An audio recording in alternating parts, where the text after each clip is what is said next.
Testing, testing, 1, 2, 6. How about you? Testing. Testing. Oh shit, no. Can you hear me? Try Testing. Alright, that's good enough. Good. I think I'm a bit too loud actually. Okay, that's fine. Okay. Testing. Twitch. Twitch, yes, let's open up Twitch. There we go. Are we streaming Magic the Gathering? I hope so. I will always remember that now. Same. Alright, it seems that we are. Okay, good. Let's do this. Go live. Let's do this. You got this? Oh, we are live. Okay. Let's go. Oh shit. It's fine.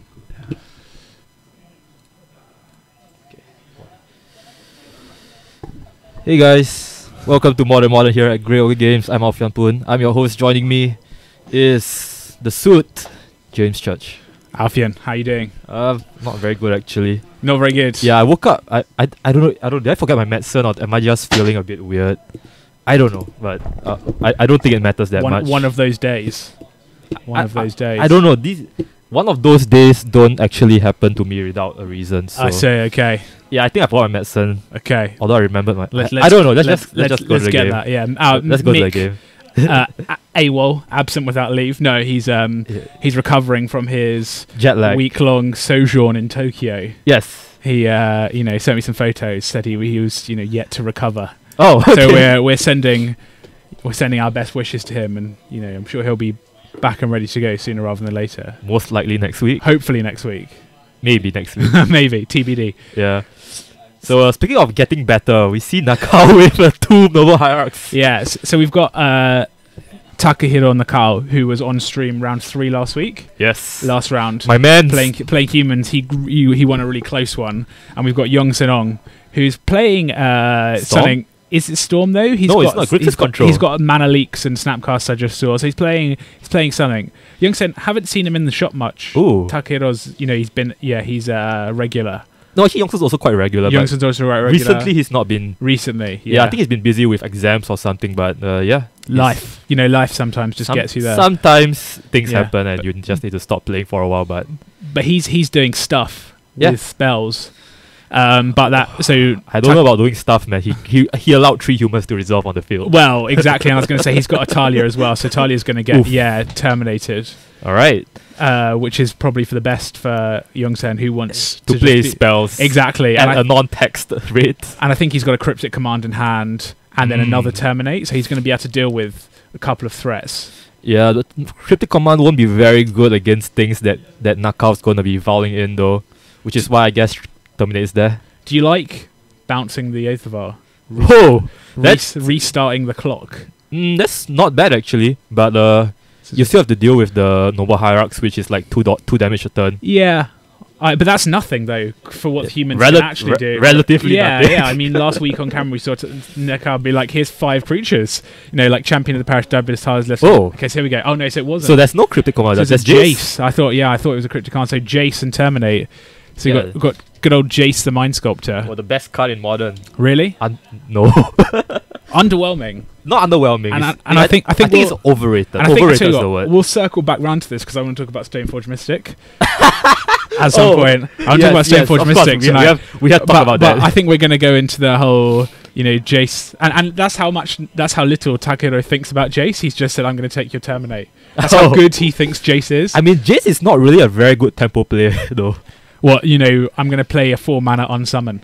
Oh, wow. Yeah, that's what it is, right? You 4 mana on summon that dies next turn. Exactly. It's a 4 mana on summon. It's very underwhelming. So 5th land. Says pass, he knows. He's like, I'm not resolving. I'm not going to resolve Jason. I think Youngsen I think he's bluffing, though. He's bluffing Cryptic. I think so. Yeah, I think that's Spell Snare. Yeah. So that's Spell Snare. He's trying to bluff Cryptic, okay. But I think Nakao knows better. He just jam? Oh, he's not going to jab. He's just attack for 3. I'm going to attack first, actually. 12. Yeah, makes sense. Or either Nakao has nothing to play, actually. So Nakao, we see a Reflector Mage, which is pretty useless in his hand. I think there's an Ancient Ziggurat. Oh, that's Talia, but it's going to get Spell Snare. Oof. It is. That's the best value that Youngsen can get. Ouch! That's so unlucky, though. Oh my god. I feel bad for Nakao. I'm willing to bet that Spell Snare's a 1-of in his deck. A 1-of. Oh my It's god. like one of those like tasty cards that you can sort of that you know these decks see quite a lot of cards, so they Yes, can find yes. it and they have the utility for it, and it's good against. It is very Be good. super want it on turn 2 if you're on the play, right? You know, you really want to get there. You want to just, Yeah, you you just know... want to get rid of it as soon as possible. You're thinking a draw. Oh, And- is that not land? And the problem with the Grixis deck is I don't know what sweepers he has access to. Damnation? Main board. you think? Damnation, maybe. But you think from this situation, the blue-white deck would be like, oh, brilliant, Supreme Verdict. Ah, Okay, you know, yes, you're gonna play some magic. The good Uh, old Supreme Verdict. But you know, Grixis doesn't have that, not having access to white Oh, for sweepers. what's this? Oh, Keranos. Keranos, God of Storms. So that's a play, but I'm not sure if it's a very potent play. So here's my question for you. Yeah, Keranos is not a creature. it's not a creature. It's never a creature in this deck. It will So never do be a you creature. like 3 blue-red at the beginning of your upkeep? Reveal the top card of your library. If it's a land, you lightning bolt them. If it's a spell, you put it into your hand. Oh wait, Let's bring up Keranos on the screen. Yeah. I kind of forgot what it does too, actually. Yeah, so reveal the first card you draw. When you reveal land, draw it. When you reveal non-land card, 3 damage to target creature or player. And so this is... That's a clock, but it's a very resilient clock. But it's, I tell you what, it's a machine gun, right? If it you is a can, machine gun. And I think the players were checking there. Can Reflector Mage bounce Keranos? No, he can't. I No, he think can't. Nakao knows this, but Yeah, he he's just just wants to checking. place it for the body. So going to reveal. Oh, counter squall. I'm going to deal 3 damage to the Reflector Mage. Yeah. So one thing I did not know that is Keranos can deal damage to creatures as well. Yeah. So that's pretty spicy. I wonder, I don't know. They've had the great update, Oracle update, and I wonder if Keranos now says can deal 3 damage to any target. Ah, yes. So but I don't know. I haven't checked it. Let's find out. But it might be able to. It's not updated. Oh, maybe it's not. It's not here. But I think it should be, right. Maybe. Yeah, because I think they're just too lazy to update every card that has this kind of text in their thingy. And we're going to see Youngsen resolve with Jace the Mind Sculptor. Probably gonna bounce the Do you, kite. You bounce the kite, so then you use the terminate immediately. yeah, and this is what we're going to see. Yep. So what Youngsen did there was he waited until 7 mana so he could play the Jace and then play something to protect the Jace as well. So Kite Self Rebooter. From now, he's just like saying, Wait. Oh no, Yongsen messed up why? What? because he let Nakao. He let the Etherval go through first, and then He's going to counter squall. Uh, Oh no, he's no, going to counter either counter squall, yeah. So what do you mean he let the Etherval go through first? so if the Etherval goes through, oh no, it's on the stack of the kite Sail sail Rebooter. kite sail effect. Yeah, my bad. So Kite Sail's going to take care of the Jace. Yeah, of course. So what Youngsen got was really a tempo play and Yeah. for life. Yep, and he's gonna reveal Mana Mana Leak. Oof. Not very good in the late game, but Yeah, but it gets- does take care of the kite sail. And you look at the board now, and Nakao has a Noble Hierarch, a 0/1, which it can attack as a 1/2 if it attacks by itself. Youngsen has a card that reads every other turn I'm going to deal 3 damage to one of your creatures, Unless I get a land. or you, or if I get a land, I draw a card and then I can draw a second card, so I get 2 cards. And Nakao just has 3 cards in hand, but he's not deploying his threats. Looks like Oh, wow, Mana Leak. Youngsen's so talented, man. Why is he drawing And all the problem good is stuff? that these mana leaks, Yeah. you know, Nakao Takahiro has to play through the Ah. Aetherval, so they can't be countered because he doesn't have the lands to pay for the mana leaks. Yeah, for sure, Or sure. Youngsen can double mana leak if he doesn't want to do anything. Yeah, and you see another Here's a Etherval. Can mana double the mana leak the Etherval? Oh, counter squall. Counter Okay, squall. okay. So he's gonna take 2. Oh yeah, 2. wow, and Youngsen stabilized from, you know. Oh wow, I thought Youngsen was gone for sure, man. So I think Serum Vision. Wow, Youngsen's drawing like on fire 3 today, man. tier, yeah, and he just gets to look for more gas. So we know the hand is double mana leak and so Serum Visions. Serum Visions, okay. Draw a card, refuel. What's that? I think it was a land, Looks like a land. and then going to scry 2. So Put- this makes Keranos a bit stronger because you Oh get to yeah, control. you can just control it. But also, you're just thinking, you draw a Oh, Snapcaster. Snapcaster! Oh, that's so good. But you're thinking, if what do I want? Do I want 2 cards a turn? I can leave a land on top, and then next turn I can, and then, or do I want to just ship my lands and just start dealing the damage? Yeah. And Nakao looks Oh, like he's no. flooding. He looks like he's flooding. I think he's got a couple of lands in hand. Youngsen drawing all the gas, but Nakao is just drawing all the lands. Oh no, Ashiok. Ashiok! Okay. Oh, this looks Wow. like this looks pretty bad. Nakao's gonna have a bad time now, because the Ashiok is Oh, hello. Kite Self Rebooter. Okay, that's pretty decent. So can't Youngsen's looking and saying, "What do you want to take?" I think you take the Ashiok. I feel like he has to take the Ashiok, but the problem is you can just Snapcaster and like terminate it, Youngsen right? has Snapcaster terminate, yeah. Oh my gosh. And Youngsen can Snapcaster terminate, then play the Ashiok, but that would leave him shields down, so I don't think he will. No, he's going to say pass.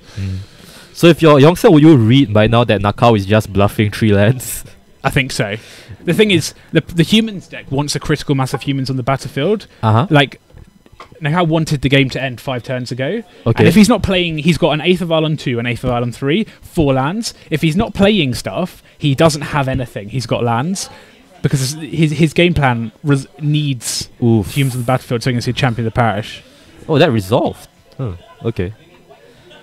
Will you have Mana Leak there, actually? Well, he can pay for the Mana Leak, so you'd have to double Mana Leak. Double Mana Leak, right? Will you double Mana Leak? I think I Mana Leak the next spell. Okay. Oh, so we're going to see a... Mantis Rider. That's cool. Okay, so I think we're going to see a Snapcaster terminate here. Yes. So Snapcaster, you terminate the... Will you terminate the Mantis Rider or the Ashiok? I think you terminate the Mantis Rider. Rider. For sure. Terminate Mantis Rider, yes. And you just take 1 damage in that exchange, go down to 5. There's flying though. Oh it's flying. Yeah, is it flying? Yes, it's flying. It is flying. But then of course you know what next turn what's on the top of your library. So if you have the spell, you can just Keranos the Kite Self Rebooter away. And then you get the Ashiok. And then you get the Ashiok. This looks pretty bad for Nakao. It's reveal Cryptic Command! One of the best cards that Youngsen could possibly have. What do you think his odds are now? So I think like I said, Takahiro wanted the game to finish 5-6 turns ago. Yeah. And he just unfortunately drew quite a lot of lands. He drew 3 Eighth of Isles, at least 5 lands. The humans wants to see maybe 2-3 lands and an Eighth of Isle, and then they just want a critical mass of humans. Yeah. So, it's not going well from him. And then now, if you just play 1 human, it can be dealt with on a 1-to-1 basis by Youngseng. Yeah, he can just be like, I can remove all Cryptic, Snapcaster Cryptic, because he has that mana available now. And then it's just he's allowed to control the game and eventually take over, and Keranos is going to just either deal damage to your creatures that you put on the battlefield, or he's going to deal damage to you and you're going to lose. Yeah, but Cryptic Tar Pit, but he draws that. Yeah. And then he drew a Cryptic command for turn as well. So good. And he's like, do I have to reveal the second card I draw? Or no, you don't. No, you don't. You just draw it. But yeah. Yeah, so me underestimating the Keranos a little bit previously when he played it. Turns out it just turned the game around for him. Yeah, and he had some fortuitous draws. I mean, this game's not over yet. Yeah, his draws were so good, though. There's a draw we can construe that allows Takahiro to win. Right, but it probably requires him to hold off for a little while and have multiple spells in 1 turn. What's that he drew? Oh, Meddling Mage. So Meddling Mage, I think you say Meddling Mage naming Cryptic Command, trying to bait it out. But won't he just counter the Meddling Mage? No, he has Eaterball. Oh, yeah. Alright, so the one upside that Nakao has against Youngsen here is he's at 3, so winning is still not out of the realms of possibility for Nakao here. Absolutely not. No, it only takes 1 Mantis Rider to get it. Yes. But you know what they say about Cryptic Command? If you can resolve Cryptic Command, you can't lose that turn. That's true. Yeah. And Youngsen, like any good control player, he knows that his life total is a resource, and it doesn't matter if you win with 20 life or 1 life. Angraf. That's spicy. That's really spicy. So Angraf the Flame Chained. Maybe we'll bring that up for those, because Angraf has seen limited play in the sideboards of the black-red black-red deck, but hasn't seen much play elsewhere. But it's +1 each opponent discards, lose 2 life, -3 active treason. Act of treason. And then if they have converted mana cost 3 or less, sacrifice. Die. Now that's every creature in Modern pretty much, apart from the Eldrazi deck. It's a black red fairy. I wouldn't go that far. I mean, no, dude. Its plus ability is +1 card advantage. Its -3 ability is removal, kind of. And then its ulti just kind of wins the game, I think. What is each opponent loses? You're taking a very liberal approach. It is a comparison here, aren't you? You're like, it's a 5 mana planeswalker. Yeah. It costs 3 and then 2 different colours of mana. So it's sort of like Teferi, and then it has 7 letters in the name, and Teferi has 6.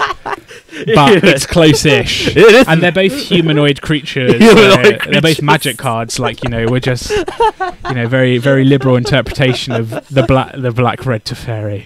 Black red Teferi. Of course. And so I think we're going to see Ashiok putting in work now. Oh, yeah, I'm gonna block with that. I love Landing. Ashiok. I love Ashiok. I love it. I think it's super I good. think Ashok is very underrated, actually. And you see the cards that he's taken off. The oh, top of the Mantis deck. Rider! Mantis Rider, Phantasmal Image, Reflector Mage. Oh, no, this is definitely... Oh, I think Nakao is facing some really bad luck in this game, Yeah. honestly. His song is meddling mage naming what? I think So there's a meddling mage with a name cryptic command. I think. yeah. Then why would he have traded in for a Winter Snap? Maybe he was desperate. I don't know. We're gonna see Angrath. No, okay, so you swing him the Meddling Mage and he trades, right? Because you either get A, 2 damage, or B, you lose a Meddling Mage, which was gonna get killed by Angrath either way. And we're gonna see, Takahiro discarding a Ancient Ziggurat. Ancient Ziggurat number 4 had the previous 3 on the battlefield. Now he's gonna play my gonna play- Mantis Rider. Oh boy, swing for 3. I mean, is he getting close to devotion for Keranos? Like he is, Wait, right? Because he's got one, because 2, 3, 4, 5. That's 5. Oh, that's 6. Yeah, 6. Oh, he's 7. So if he hadn't traded the Snapcaster, or if next turn he plays Phantasmal Image for Mantis Rider, we can see an active Oh, it's Mantis Rider. Keranos. It's Mantis Rider. Oh, it's, But he's oh, it's the Noble opposite Hierarch. Mantis Rider Yeah. also. Oh, right. No, it's Uber Hierarch, actually. Oh, well. Yeah, and Takahiro Nakau's just said, I've had enough. Don't want to play this game anymore. I want to play the game where I beat you on turn 3 and you look at your hand helplessly. Oh my god, that was such bad beats for Nakao though. Yeah. That was really bad beats. And we thought that we thought he had it in the bag. He had a slow start, couple of Noble Hierarchs, strung together. Kite Self Reboot is obviously really good. yeah. See the hand, take a spell, tempo play, and then all of a sudden, Youngstead lands the old Keranos, and then boom, just gonna machine gun down these creatures. He revealed non-land every turn. Serum Vision, Sculpt the Draw. And Nakao just drew all the lands. Oh my god, it's so unfortunate. One of the beauties of Magic the Gathering, the variance. It Yes. allows vastly inferior players like me to beat vastly superior players by when they draw more lands than I do, and I have like a perfect curve. Wait, is this Summary Dismissal? Ooh, Summary Dismissal. So yeah, we're gonna say, oh look at those. Blood Moon. So Lightning bolts, Blood Moons. Wait, you don't mainboard the bolts? Wait, what's that above the bolts? Is that some sort of pyroclasm effect? I- Potentially. Oh, it's putting in the bolts and the surprise Or something like that. Yeah, I think it is. I think that's what you want against a human deck, right? Yeah, some sort of wipe. Slagstorm, Sweltering Suns. They don't play Sweltering Suns. Anger of the Gods. Yeah, like something like that. Pyroclasm. Pyroclasm's pretty good. Yeah. Just something that does. What's the 2 red one in standard? Fiery. No. The one that's 2 red, deal 2 damage to each non-pirate creature. Fiery Cannonade. Oh yeah, but Niche. No pirates. why in the would you modern play deck. that in modern? Well, you say that. Takahiro Nakao had he had a hostage taker as well. So that's not coming in the sideboard. I feel like 2 damage isn't enough to beat the humans board. No, I think you're right. I think it needs to be 3 damage. It needs to be. You need to be able to account for like a champion of the parish or into the Mantis Rider. or into Tiles of Tenth, some counters, and then the Anger of the Gods is going to get you there. So Nakao takes out his Reflector Mages. Yeah, I think Nakao takes out everything that interacts with creatures. Yeah, directs to creatures. So yeah, Reflector Mages come out. Yeah. That's all I think. Yeah, and then he probably puts in I don't know. So Direfleet Daredevil, yeah, is the like the spicy tech for humans, right? I say spicy tech. It's been around for a while. Do people play it though? Yeah. Oh, The ability to cast spells out. So 1 red 2/1 comes into play. Cast that spell. At Valiant and Direfleet Daredevil, take your Lightning Helix you. Actually, I have not. Yeah. So So painful. Direfleet Daredevil is sort of like the card that was brought in because its ability has a Manamorphose ability on it. So they've started doing this on spells recently. When you can take your opponent's spells, you can use any color of mana to pay for them. Yeah. Because they realize it's like really sad if you I take your spell, But but I don't have any forests because I'm not playing forests. So like Youngsen goes to Snapcaster target his own spell. And then Direfleet Daredevil. Direfleet doesn't have flash though. Interval. Oh right, Interval. So when you go Snapcaster Mage and they go target, that's when you start to get worried. Like, what are you targeting? You're like, oh no. Oh no. Why do you ask me? Normally people just say okay. They never ask me when they ask me what I'm targeting, I get worried. Is that your Direfleet Daredevil? Yeah. the spell right under his nose. What's It's the wrong way around. The score's the wrong way around. Oh right, oops. So, I mean, I like Nakao on the play. Yes, I think definitely. he goes under. Wait, what happened to the I stream? think the camera's frozen as well. Got some technical difficulties. Okay, hold on. Oh wait. Ah, god damn it. Hold on. Me at home is like watching like. Wait. Why this? Wait, hold on. Is me even watching? Probably not. Why's the camera frozen? Oh my god. Okay, hold on. Wait, I don't. So we're having some technical difficulties Okay, I think here, we have to restart the stream. which will This- we need to restart the camera, and we'll be back shortly. Okay, hold on. See ya. Fix this. I got this. And we Destroyed by the way. are back. Two core fireworker. Oh, is your mic too loud? I think we're fine. My mic's going to red. Okay, I need to put my mic up. Wow, and Nakao, I see a Talia, Guardian of Thraben, at the front of the hand, Ah, yes. and that's going to be that's the crucial spell. Incoming spells. But there is and this is a question. Yongsen's gone turn 1, untapped Watery Grave, and there's the spell snare. Oh, we're fine. We're fine. Sorry. Yeah, I had to test the audio just now because the levels were peaking really high. So yeah, and that's the issue, right? Yeah. You know, you go turn 1 untap Watery Grave from the Grixis control deck. You go, oh no, do they have it? Well, I'll play the Talia anyway. Oh no, they've got it. Wait, he did pay 2 for the Serum Bridge, didn't he? Wait, two for what? No, pay 2 for Serum Bridge because of Talia. No, Talia's dead. Talia's dead. Talia's got countered. That's why I was saying got countered by spell snare. So we're going to see a Sin Collector. Ah, yes. One white black for 2/1 that says Wait, whenever it enters the battlefield. know We this didn't know what it was last Yes, week, but I now know what it is. Oh, you checked it out? No, I didn't. I just remembered it. So it's, when it enters the battlefield, target opponent reveals their hand. You choose an instant or sorcery from it and exile it. So we've got an Angrath, we've got a Terminate, we've got a Damnation, Oh, Failed Push. and a Fatal Push. What do you take out of this hand? Terminate. I think you take off it. You No, take. Sin Collector is 3. Think of Damnation, okay. So he knows that Yongsen can get to 4 lands. He's got the Bloodstained Mire and the Scalding Tarn in hand.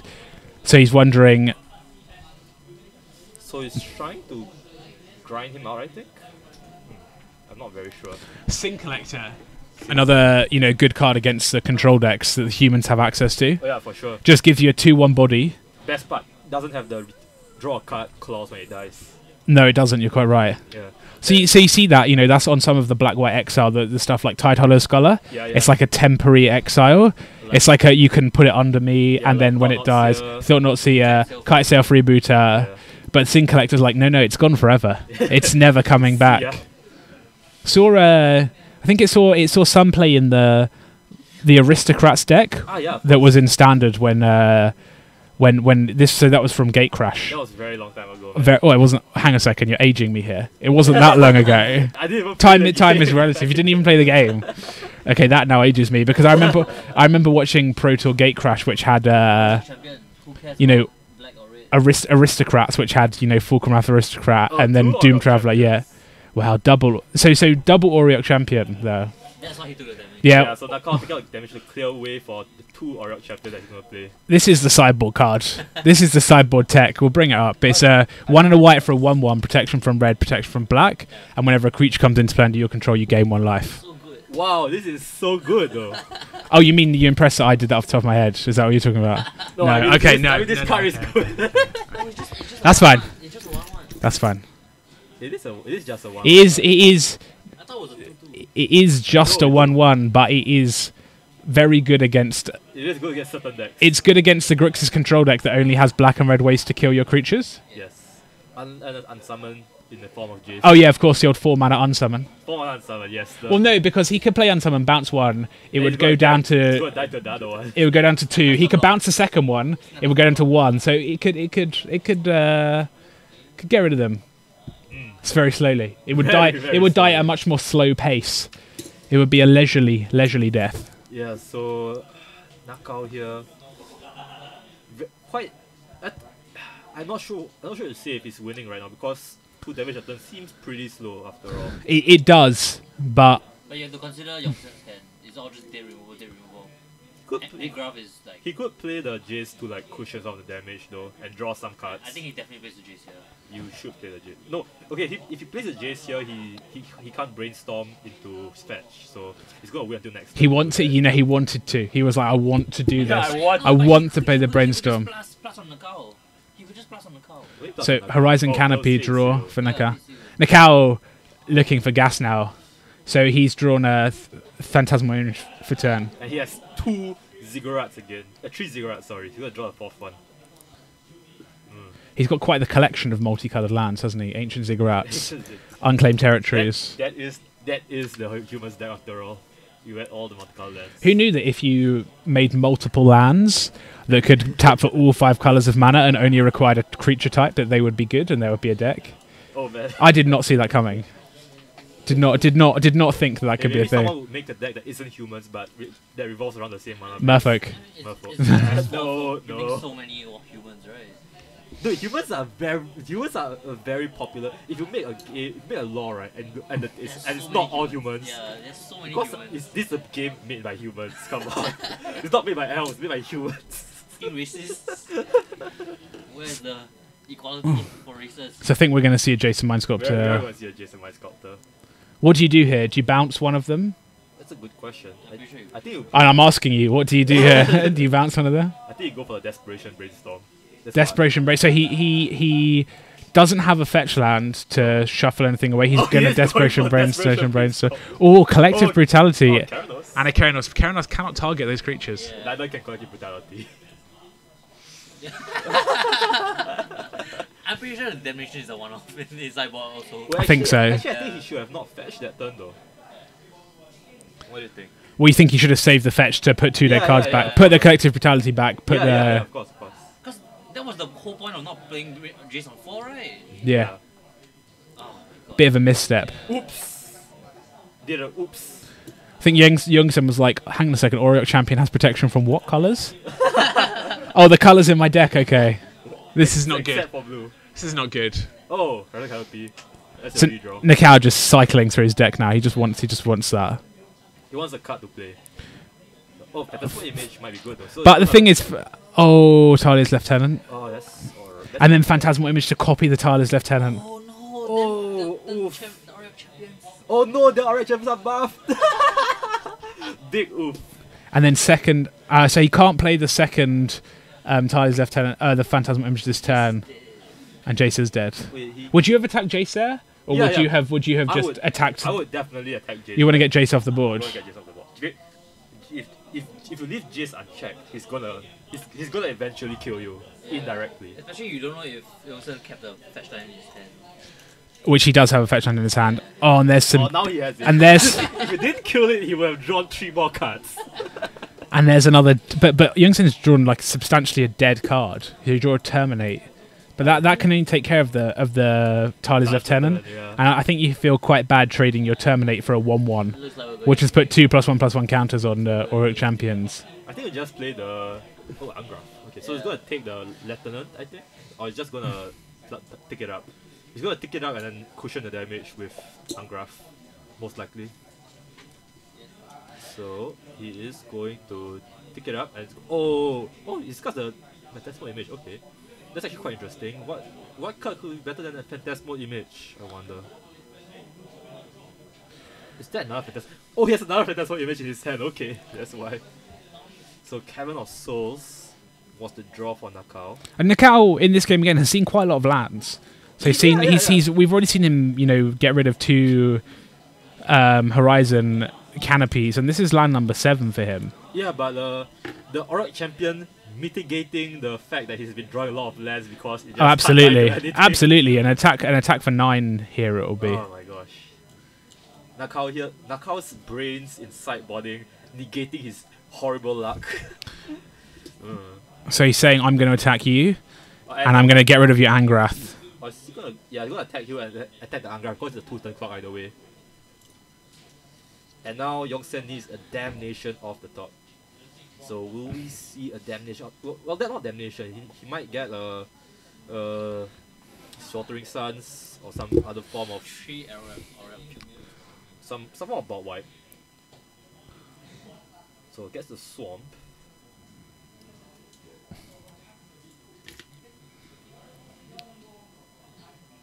getting the beautiful unstable swamp as well. Does the humans that Can really, appreciate that. really need 3 Oriel champions in the sideboard? Hey, wait, no, it's just 2. It's just Sorry. 2, man. Yeah, I thought that was better. So he's going to play Desolate Lighthouse. The loot house. Loot House, yes, Desolate Loot House. The loot house. But what's he looking for? He's got an Ashiok, a Keranos, and a Terminate.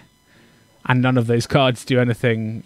We can see an Ashiok. Ah, Ashiok, okay. That doesn't really do much, though. So presumably he's going to exile the top 3 cards of library, and we're going to see 2 more lands and Aetherval. Wow. I bet Tucker is absolutely ecstatic that he didn't have to see those cards. I mean, he would have won the next turn either way, wouldn't he? Yeah, I mean he just goes. So Youngsen bluffing the Cryptic again. Yes. But I think you just shove all in. Just do it, man. You Move to combat. go. Okay, he's gonna play something first. You see? He draw Manding Mage. Oh, he did. Okay, Cryptic Command. So does it resolve? Do you have the Cryptic Command? Check. No, I don't. I'm gonna attack you. Game 3. And Youngsen did. And that's it. That is pretty much it, yeah. And Nakao just casually tapping the phone twice, gain 2 life. Youngsen gonna count the damage again to make sure how dead he is. Yep, he is pretty dead. And we're off to game 3! And again, not a stellar draw from Takahiro Nakao there. Yeah, It wasn't the nut draw. He didn't go turn 1 Aetherval, turn 2 Champion of the Parish, flashed in, Tyler's Lieutenant, attack you for a 3/3, turn 3, all hell breaks loose. Like, he didn't have that hand. But he But probably kept the hand just because of the Oriel champion. yeah, I think that's right. I think he did keep the hand with the Europe Champions because it's so good in the matchup. Yeah, he just And he played used off. the Dahlia to bait out also. Remember? Turn 2, he used Yeah, Dahlia Dahlia to Yeah, spell snare. to bait the I mean, either way, I don't think it was baiting out the Talia. I think I was like, I'm gonna play it to safeguard my other stuff because you play Talia on 2 either way. But Yeah, I mean the curve of Yeah. Talia Synclect to double Oriok Champion is not bad, that is right? good. Not bad. It's not a bad curve from here, but it's not the nut human draw that It we've is- seen, right? It's not, Which is it's not the absolute nut draw. Yeah. But Nakao just winning off Oriok Champion because Oriok Champion is really good against Grixis control. it is, and I mean So this human deck has some crazy draws as well, right? It has some. It can do some disgusting will we things. see the crazy draw though? I don't think so. The nut. I don't think so. You don't think so? I don't think You might so. see it right now. Maybe, Maybe. but on the draw, right? That's the problem. Is it on the You draw? might still have the nut draw on the draw. It's less nuts if it's on the draw. That's the Yeah, problem, right? that is true. That is. Oh. Because this looks pretty good. Oh, is that Campbell counts of allocations? Counts of allocations in his yes. hand as well. Look, console is it allocation? Console allocations, yeah. Oh, man. You know, two white black for 2/3. Whenever Two white, I think is it's it one white. is it one white black? One One white white black TMT. for 2/3, and then whenever opponent casts a non-creature spell, Oh, dots. Get- Inquisition. Sorry. and it is so the hand is 3 lands, 2 Kite Self Reboots, a Noble Hierarch, and a Campbell. So what you take here? I think that they come out, right? Oh, you take the kite sail. Okay. It's Is interesting. that bought out of the dam? He probably thinks that he has removal to you know to deal with the Campbell. Yeah. Wait, is that bonfire of the dam? I want it to be Bonfire of the Dam, but I don't think it will be. Let's see the art. I'm not sure. It looks Come on, XX0 for a sorcery. It has Miracle X0. Deal X damage target Wait, creature. it- Play on all each It creature they might be control. he is playing GTMS. right. Maybe. I am not just tripping, right? Oh my god. That's a pretty niche combo. It is a very niche combo, but you're playing GTMS, man. Surely you want to try some spicy spice. Scalding Dance. Okay. Serum Vision. Serum Visions. Take 2. Take 2. Drain. Oof. Drain 2. He's got to get an answer to. Oh, Ooh, damnation. damnation. Okay, that is really good. But Nakira has a Kite Kite Self Rebooter for next turn. Yes, of course. But does he have an answer to the kite seal though? Like instant speed removal, push, maybe a counter spell. I think he does. I think his kite seals pre-booter on turn 3 either way though. Or the worst thing he can do next turn is play land on Bonfire of the Damned. I know he can't. He needs 5 mana to do 2 damage. Yeah. And 2 doesn't even kill combo. No, but it kills the kite self rebooter, and then you damnation. The next turn. Yeah, real slow burn. Alright, okay, so you do a lieutenant. Is he going to... Okay, so we're probably going to see a kite sail, right? Yeah, kite sail freebooter. I want to see... And Youngsen kept his hand with no way to, you know... You have to still reveal the card. You have to reveal the Steam Vents, man, come on. It's like, no, this is a land, I promise. I promise, it's not a damnation. You don't want to see it, it's fine. It is Bonfire of the Okay, it's Bonfire of the Damned, yeah. Yes.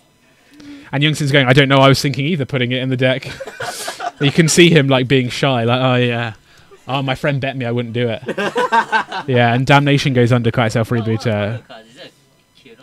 So it's a Keranos God of Storms, a Bonfire Damned, a Counter School are the cards. Counter School is... Counter turn target. It's a negate, but it deals 2 damage to the opponent also. Not deal 2 damage, he loses 2 life. It's a 3 What's negate, right? No, it's black. It's just blue-black. Lieutenant. I think it's blue-black, yeah. I was just trying to remember, there's 2 in Invasion. There's Absorb and something else, and I can't remember what they are, like blue-blue-white, blue-blue-black, counter-target spell. You gain 3 life, you lose 3 life. Undermine. Undermine? Absorb and Undermine. So blue-blue-white and blue-blue-black, and their counter-target spell with Healing Salve and...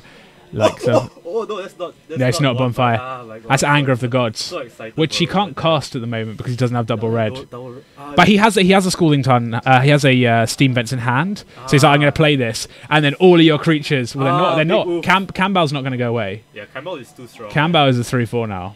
So, yeah. But he's having to pay. He's having to. Campbell still drains. He's having to pay 2 mana to play 2 life to play the Anger. So it goes down to 7. Wait, so he just took 5 this turn because he fetched shot. Wait, no. And he shot. What's that? Anger doesn't kill the kite sail though, doesn't it? It does, yeah. It's a 2/3. It's a 2/3. Oh, Anger is... So Anger's 3 damage. It's going to kill everything Anger is apart from the 3, Campbell. Okay. Okay, so it takes... We're going to drain to Campbell. Right, so he does have Damnation back in his hand though. So what... So Nakao can't even play the Phantasmal Image to copy the Campbell because... It's a legendary. We can. It's just a Phantasmal Image will go away. So he needs to wait a way to push some damage. Mantis Rider. Yeah, it's another one. Okay, so this is 4 damage. No. But he's having to extend into the Damnation with nothing back. So he's going to Noble Hierarch. That's good. And Phantasmal copying Noble Hierarch. So that's 5 damage. Oh yeah. And then 2 damage for the. Oh my god, that cow is so smart. So good. I did not see that play, man. I did not see that play at all. Oh my gosh. Wait, so That's why he's playing and you're sitting. That is why. That's why you're sitting in the booth. Yeah, these Japanese players are so good. And that's it. What can he do? does Campbell say is that sorcery or just non-creature? Non-creature. So even planeswalkers won't save him. Yeah, nothing. Yeah, knockout, that's it! Holy crap, that was... And Youngsen scoops it up. Bonfire of the Damned. Yeah, and he's going, I had this in my hand. I had it the whole time. Oh, and he's going, I'm not playing this anymore. Cards garbage. It's not great. I mean, there's a little bit of, top of your deck manipulation, right? Yeah. There's Serum Visions, maybe. Yeah. No, Jace and Serum Visions. But is that enough to set up a Bonfire of the Damned? I don't know, you tell me. I don't think so, History will tell us that the answer's probably no. History said you need the top, man. I think you probably need, Sensei's Divining top. Yes, you do need a top. Yeah, Brainstorm. Well, Brainstorm is Jace, but you need another copy of But real Brainstorm though, real not fake, Brainstorm, not fake Brainstorm. Fake Brainstorm. Brainstorm, Fate Seal, and a lot of mill in one card. Oh, and another effect. Yeah. What's the fourth effect of Jace again? Fate Seal, Brainstorm, bounce. Oh, bounce on summon. Yeah. And then exile your library. And then you die. Yeah. Trade your library with your hand. So Fate Seal, Brainstorm, unsummon. Kill Yeah. You. Okay. Yeah. Got it. Alright, that's it for round 1. We'll see you guys for round 2. You have 11 minutes. I'll just play a replay and. Yeah. So you can find our stuff youtube.com/Grey Games. Yes. To find our where we upload our videos. GreyGames.com. The shop's website tells you how you can qualify for the 2018 Greg Games Invitational. Last year $5,000 in prizes. $150 for just sitting at the chair. Yes. And doing awfully Well, you have in to, modern. You have to qualify. You have to qualify, but guarantee cash prizes. Well, on Facebook, like, share, subscribe, whatever people do on Facebook. We're all social medias: Instagram, Twitter, MySpace. I think. Bebo. High Five. Tumblr, We're in China. QQ. WeChat. WeChat, We're not in WeChat. WhatsApp. But we are on all social media. So like, share, and subscribe. Great Games. Yes. Find us at GPs around the world now. Yes. They're globetrotting, selling their cards. They have very good prices. But it's still Singapore though. Discord channel. Discord, right? And we have I don't even know what that is. No, we don't. Okay, so we don't have that. Brilliant. Alright, see you guys in round 2. Bye bye. What's Discord? What a Discord channel. What's Discord? You don't know what's Discord? No. Holy crap! It's a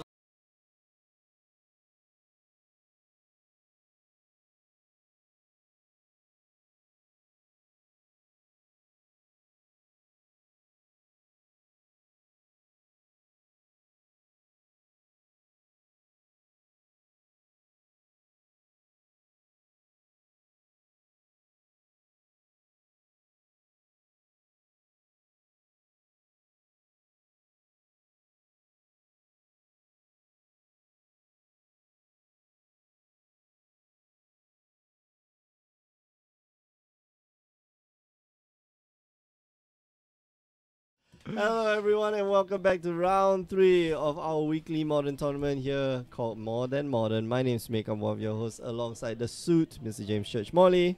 Yeah, Twilight Zone, baby. And the future pro / future judge, Alfie Ampun. Oh my god, he has whip sleeves and whip. I can't Oh, I man. can't deal with this. It's too much. He's the full set. Oh Are man, they- it's are like, they- Ian- are they- are Ian's they- like, I must have these sleeves now. It's like, this is like a real deep dive into like the darkest parts of Akihabara. You like go, you like turn off the main strip, go down an alley, go Wow. down another alley, What- up who is- at like an escalator where the light's flickering on and off to like a 4th floor. It's like some guy's mum's house, and he's like, "You want to buy some anime sleeves?" why is this? Who is this Maki and who's the anime girl on So, the I don't sleeve? know. Okay, so who's Maki? Who is Maki? Is from School Idol Festival. What is School of that? Love Life. It's a Oh, very Love Live. And we are back. Welcome to Modern here at Grey Ogre Games. I'm Alfian Poon. I'm your host. Joining tonight, the suit, James Church. Round 3 Round 3. Here we go. in the Twilight Zone. My good man Nakao Takahiro gonna bring it back for me. Is he? Yeah, man. He's my man's. Is he? Yeah, Why? because the first person he saw in the store was me. That's it? Is that That's- your reason? That's the story. It's as good as any reason, as bad as any reason. Yes, It's just a reason. it's just a reason. Because the first person in the store, he came to the store. He was like, "Hi, I'm new." I was like, "Yes, hi. I want to play games of Modern." I'm like, "Oh." Then I went to the back. I took out my old Hollow One deck. Then I play against him, and it turns out all his decks were weak against Hollow One. And he told him to come back on Wednesdays where he could play against other people. So he won't just play against Hollow One. Sounds good. It is really good. Oh, right. So Ian, we've seen Ian on stream a number of times. He's like a fan favorite. Yes. I say fan. Me and Mick like watching him because he's got some crazy ass decks, He- and oh. he just like delves into. He's got like a backpack full of decks, and he goes, "What am I going to play today?" Oh yeah, but I checked his deck like earlier. He's not playing He's not playing a very special. He's playing kind of something kind of mainstream. Is it Burn? It's not Burn. Is it Bluetron? It's not Blue. That's not mainstream. Is it Croclan Ironworks? It might be. Is it? It might be. He was playing. I mean, I saw him months ago, and he was playing this deck. Dude, he was playing KCI before it was cool, man. Yeah, he was before like Matt Nass jumped on the KCI bandwagon. Ian Tan was pioneering it at local games. Yeah, in for Singapore, sure. you know. Wait, hold on. Something's missing. The The life counter. Yes. Well,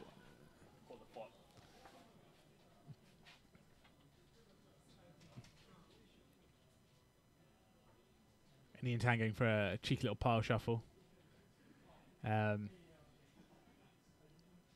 Yeah, so round 3,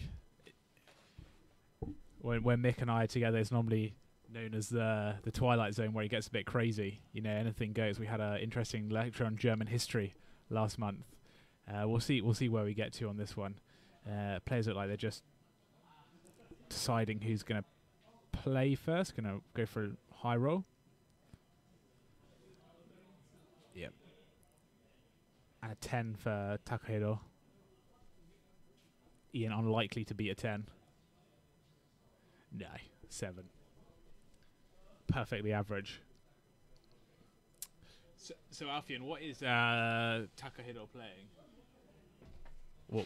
What deck is he playing? My man's Takahiro.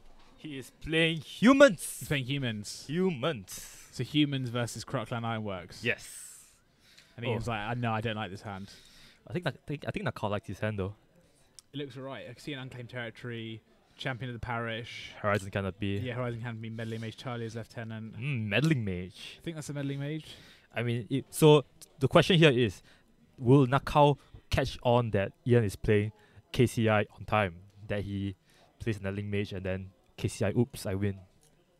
Well, I don't know if it's as simple as that, right? And Ian, we're going to see he's no lands. Oh, wow. Can't keep that bad. Big oof. 2 ancient stirrings, no lands. Can't keep that. Oh, no, you can't. So it might be this might be a non-starter game one. This might be one of those games where Nakao just casually wins. Casually wins. Casually, very casually. Just rolls him basically.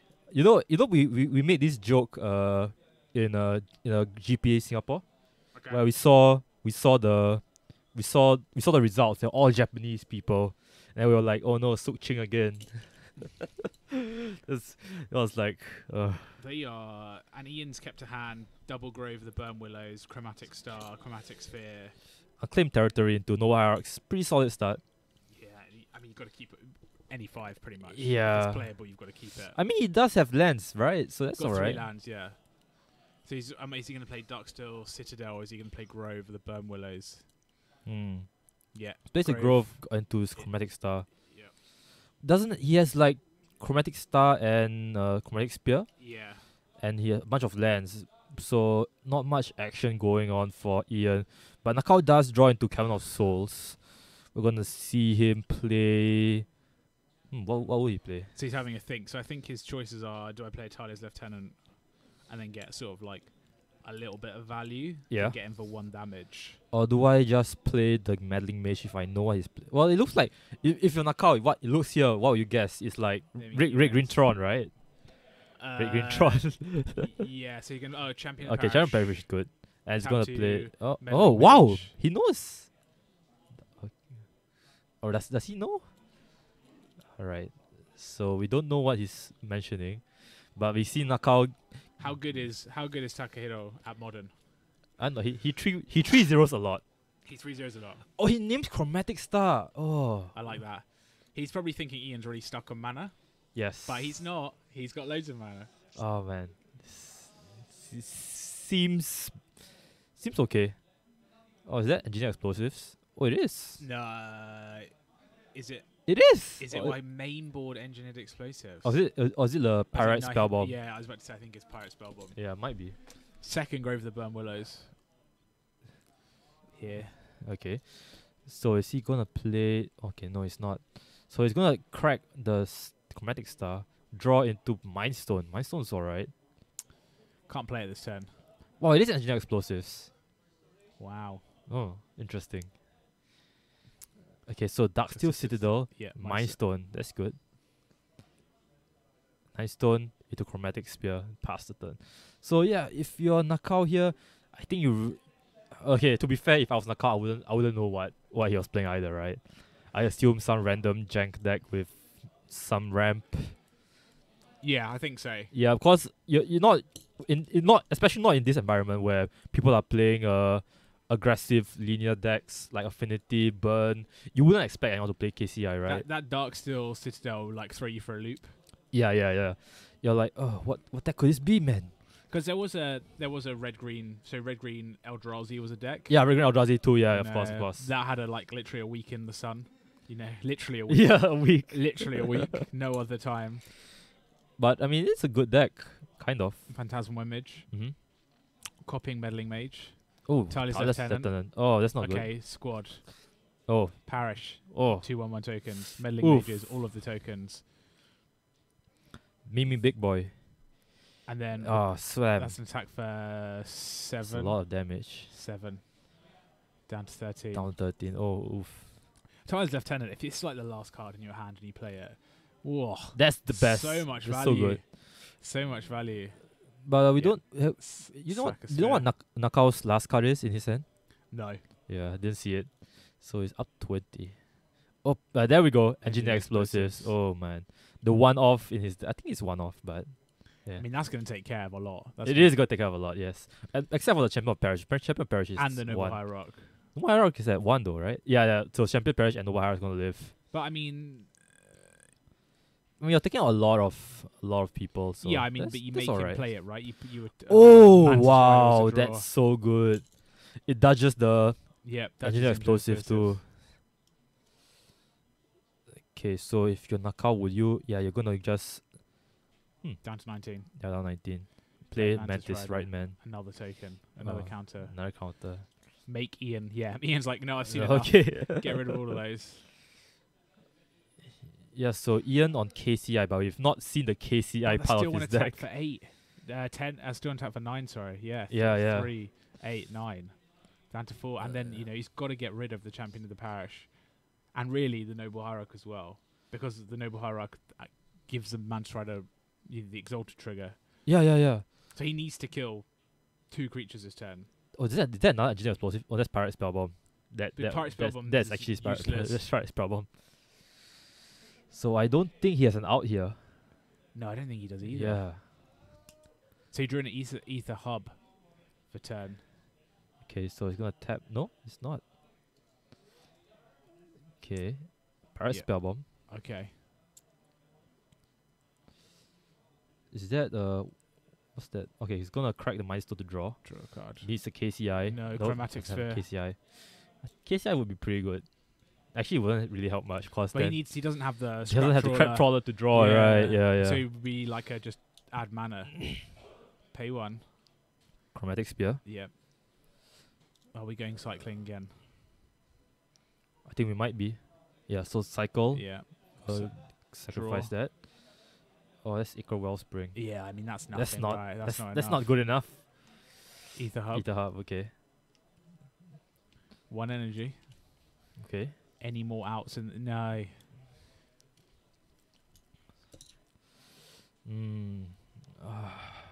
What's that one card besides Icar Wellspring in Ian's hand? Is that I don't know Pen- actually. yeah? I think it's an alternate art for like something that we know. I think so. Yeah, it looks very familiar. And then I think he's just. Yeah, I think you're just realising dead, I'm just right? done, right? I'm Yeah. just done. Yeah. Yeah. you've seen Oh enough. my gosh.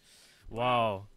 I mean, if you're Ian, you did mull to 5. Yeah, so- hard. I mean, yeah. right. And the hand you kept wasn't ideal. Double Grove of the Burnware, Dark Seal Citadel, some like spheres and stars. Just to Yeah, cycle it's through like- it. Pretty ineffective. Not the best. I wonder if Nakao knows that Ian's on Croclan Ironworks. Yeah, I think if you're Nakao, you wouldn't know, right? Well, how does he even know how to sideboard? Oh, what's he taking out?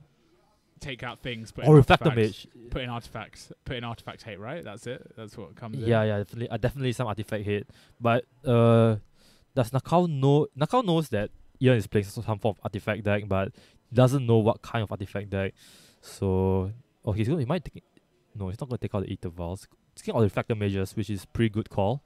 Did not Yeah, see any creatures. They're going to be very ineffective. Yeah, for sure. Very ineffective. He could put in Kataki's War Witch. Oh. Are they Nature's Claims as Oh, well? yes, the hate is coming in Rex now. Sage. Oh, Yeah. oh my gosh. Oh, that's a good I stuff. don't know how effective. How effective is Kentucky War's Wage against the I guess- Croclan Ironworks yeah, decks? I'm not. I don't think it's very, very effective. No. Because I guess they tend to play out all of the artifacts in one turn, right? That's how the deck pattern is. Yeah, for like sure. you just go you go off. That's it. Mm-hmm. But yeah, hard. Yeah, we'll see. Yeah, we'll have to see. I don't think he put in Kataki anyway because Kataki is a spirit. I don't think humans have Yeah. Kataki in the deck. Yeah, no, what is it? Viridian Shaman, 1 red green, 3/2. When it comes into play, destroy target artifact. No, that's That's Rex Sage, right? No. Rex Sage is 2 green for a 2/1 elf. Okay. Sage. Viridian Shaman is the human. So 1 green red for a 3/2 when it comes into play, destroy target artifact, which is what the humans decks are running occasionally in the sideboard. Oh, okay. Alongside Nature's Claim. Yeah, Reclamation Sage, is the elf one, so that's in like the elf decks. Okay. Or the Collected Company decks have that as well because it costs 3. So you see, So how fast do you think the KCI goes off? Not that fast. Turn 3? No. Turn 4? Maybe. Maybe turn 4. I haven't seen it that much. Yeah, same. So I don't know. I know what the cards are. I know like broadly this is not good. Oh, he needs some hand hand. for me, and No. Inventor's Fair. That's not good. You can't keep that hand, I don't think. Actually, you can. I say I don't know much about it. I'm like, you cannot keep you that can. hand. You can. He's keeping it. Ah, yes, he is. Okay. Yeah, there we go. Okay, there we go. Mox Opal. Mox Opal's a lifesaver. Yeah, it is. And then Nakao. Oh, so Nakao's on the 1 basic planes deck. That's interesting. So some of the humans decks play no basic planes. Some of them play 1 For the path, yeah. for path. Oh, he's sacrificing the... okay. Wow, I didn't find it. He didn't want to I'm not sure if he should have sacrificed. And that is a Kataki War's Wage in Nakao. Oh, it is? Wow, Yeah. okay. So Talia. Oh, Oh, I mean, no. that's gonna shut it down. Or at least he has a... So he's got Lightning Bolt. Yeah. But I mean, if Nakao follows it up with like a Kataki next turn, Yeah, which then- one do you Lightning Bolt? Champion Oh, Parish. Champion of Parish, okay. And Nakao has a. So I see there's a Mantis Rider hanging out in the back. Mm-hmm. Okay, so I have a Nakao here. You go play a planes. It's gonna tap for That's Mantis Mantis Rider, Rider, okay. yeah. So now, do you want to bolt the Mantis or you bolt... Okay, so you bolt the Talia. Take 3. So, yeah, which is pretty good, I guess. Ian wants to... He wants to... Big draw. Yeah, he wants to play Forest, as much artifacts as Mind possible. Stone, Oh, Intake wow. or Wellspring. And Okay. suddenly he's going off. Kind of. Kind of, sort of, maybe. So, a bit. A little he bit. drew a Scrap Trawler. Yeah. He's got 2 more Ica Wellsprings in hand. He needs KCI as soon Yeah. as possible. Okay, so he's going to swing in for 3. 14. Got to put on a. Is this going to be a Kataki? Yes. it Kataki's is. Wolf with... So Ian's going to have to pay. Oh no, pay 2. So he's gonna But it's have to legendary. Oh no, Legendary. Nakao. Make him keep it on the back. Ah, no, Nakao. Disappointing. So Ian's going to have to pay. So Kataki War's Wages. At the beginning of each player's upkeep, they pay Okay, he 1 for he each cop- artifact he they copied control Mantis or Rider instead. sacrifice it. Yeah, he's saying you got to pay. You got to pay. Gotta pay, bro. Okay, so he He's gonna doesn't pay. sacrifice that to draw a card. Yes. So which makes sense. And then they're going to pay for themselves. Yeah. Oh, no, so you do it on the stack, yep. Okay, So he's going to draw a card for Bolt. Ica Wellspring. that's good. Yeah, Bolt's good. Okay, land is good. Darksteel Citadel, All right. play that. I think you just Lightning Bolt the Kataki. Actually, do you? I don't feel very threatened by the Kataki if I be Ian. Oh no, oops. What do you feel more threatened by the? Mantis Rider, yeah, I do. But he's just played a Darksteel Citadel, so Yeah, that's true. So he's gonna play Scrap Trawler here? No? no. Okay, so he's gonna play Echo Wellspring. Yeah, So this makes it... Oh, that's a engineer That's explosive. nice. That's pretty good. That's pretty that's good. nice. Pass the turn.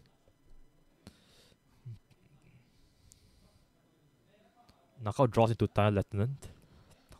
That's a good draw. That is pretty good. That's a very good draw.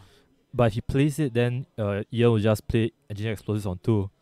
And you did see the Engineer Explosive game I mean, 1. he can do, but the Tyler's F10, all it's doing is putting counters on the Mantis Riders to shorten the clock by 1 turn. That's true. And he does have 2 Yeah. Champion of the Parishes. I mean, So, and if you're doing Engineer Explosives on 2, what are you like? That's nothing, right? You're gonna Yeah. You're So on the stack, will you bolt the Mantis Rider? No, I guess not. Oh, but this looks pretty bad for Ian. This looks very bad. He Very, is- very bad. Yeah. Bolt Bolt that. Kataki. Makes sense. Have to. But Yes, for sure. go down to 8. He needs to find You need to I don't know. KCI right now. Anger of Gods. Anger of the Gods. If he sideboarded that in, that would be not even that great. If he gets KCI off the top, he wins, I think. You think? Ah, Throw a no, Mox that's not Opal. it. No, that's not. He's just counting. No, I think he's dead.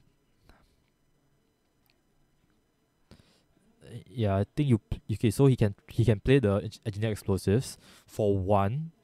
He Still no, dies. he's dead. Yeah, he still dead. If he plays it on 3, he dies. If he plays it on Yeah. 2, he dies. If he plays it on 2, he definitely dies. If he plays it on 1, he dies. Yeah. So okay, he's gonna play Scrap Trawler as a blocker, I guess. Yeah, Yep. Scrap Trawler. Still Okay. dies in the air to the flyers though. Yeah. Actually, I do not really like him killing off the Kataki. Well, I think he's gonna engineer explosives for 3, Yeah. and then block the champion of the parish with the scrap trawler. Yeah. Get something back, yeah, Okay. and then try and get another turn. Alright, so it's gonna pay 3. And it's gonna play the engineer explosives for 3. Okay, so Mox Opal. Okay. So he's gonna get rid of the Mantis Rider. It's gonna block the highest toughness creature. Horizon Canopy. Horizon Canopy is pretty good. Gonna crack it. So gonna. Hey guys, welcome to More Than Modern here at Great Old Games. I am Alfian Poon, and I am joined today by the suit, James Church Molly. Alfian, round 2. Yes, round 2. We are seeing Mono Shiny Affinity versus. Yeah, so we've got the names updated. We've got Aaron Chu on the left, who's playing his. We've seen him 3 weeks in a row on camera now. Yes. And 3? Yeah, 3 weeks in a row on camera, and we're seeing Daston Lamb, who's playing Dredge. Ooh. Which won GP in Barcelona. Oh, it did? Yeah, Nice. Dredge won the modern GP last weekend. They had they had a new tech, which is I've forgotten the name of it. It's the artifact, which is 1 mana and it has 3 charge counters, and you can tap, remove a charge counter to put target player puts top 2 cards of their library into their graveyard. So just another way to dredge. Wait, how many counters does it get? 3 charge counters when it enters the battlefield. So you can do six like mills. That's not bad actually. That's alright. From which side? Oh, it's from New Phyrexia. Wow. I think. That's really interesting. Okay. Okay, we're doing some dredging. Dredge. Dredge. Stick with him. Okay. So double stinkweed. The stink. And a Cathartic Reunion. So, does he have a play on turn 3? Yeah, he does. So we're gonna. Ooh, we're gonna see.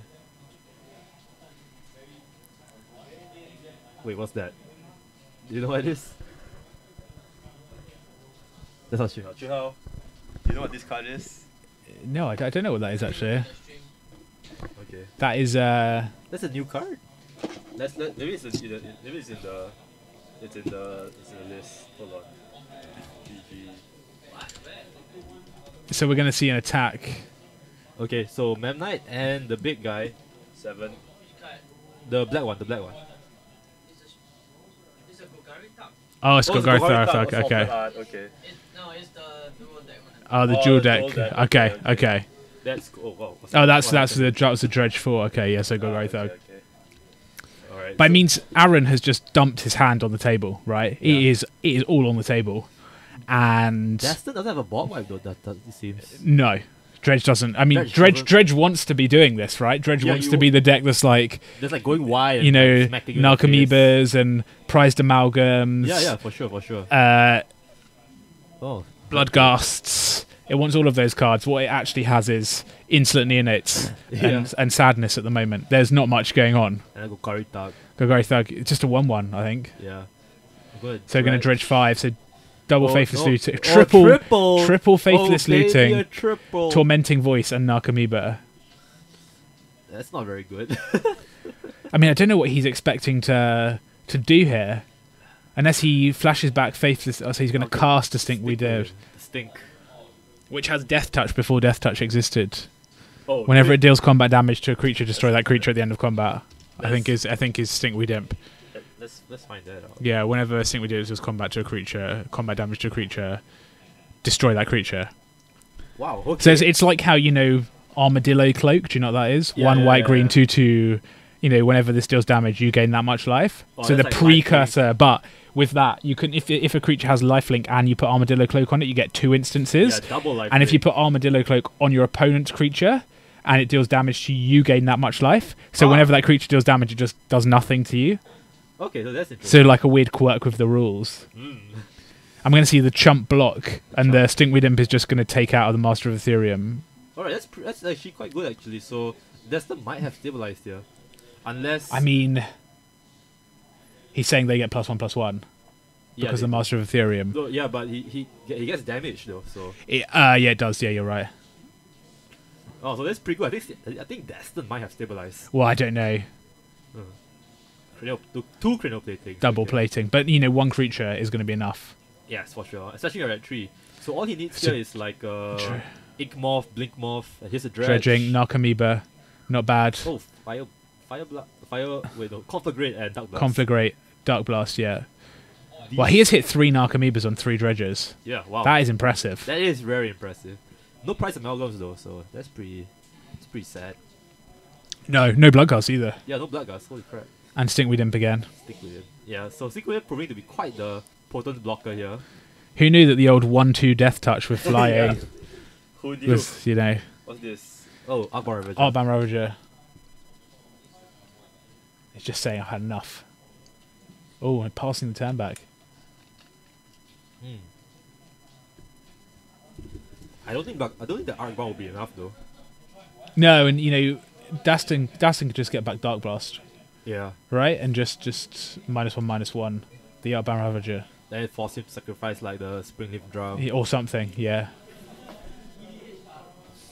Okay, he does have Narcomoeba and Golgari Tau in his hand. So he's thinking about what do I want to dredge. So he's going to go for Life Flame, so that's a dredge 3.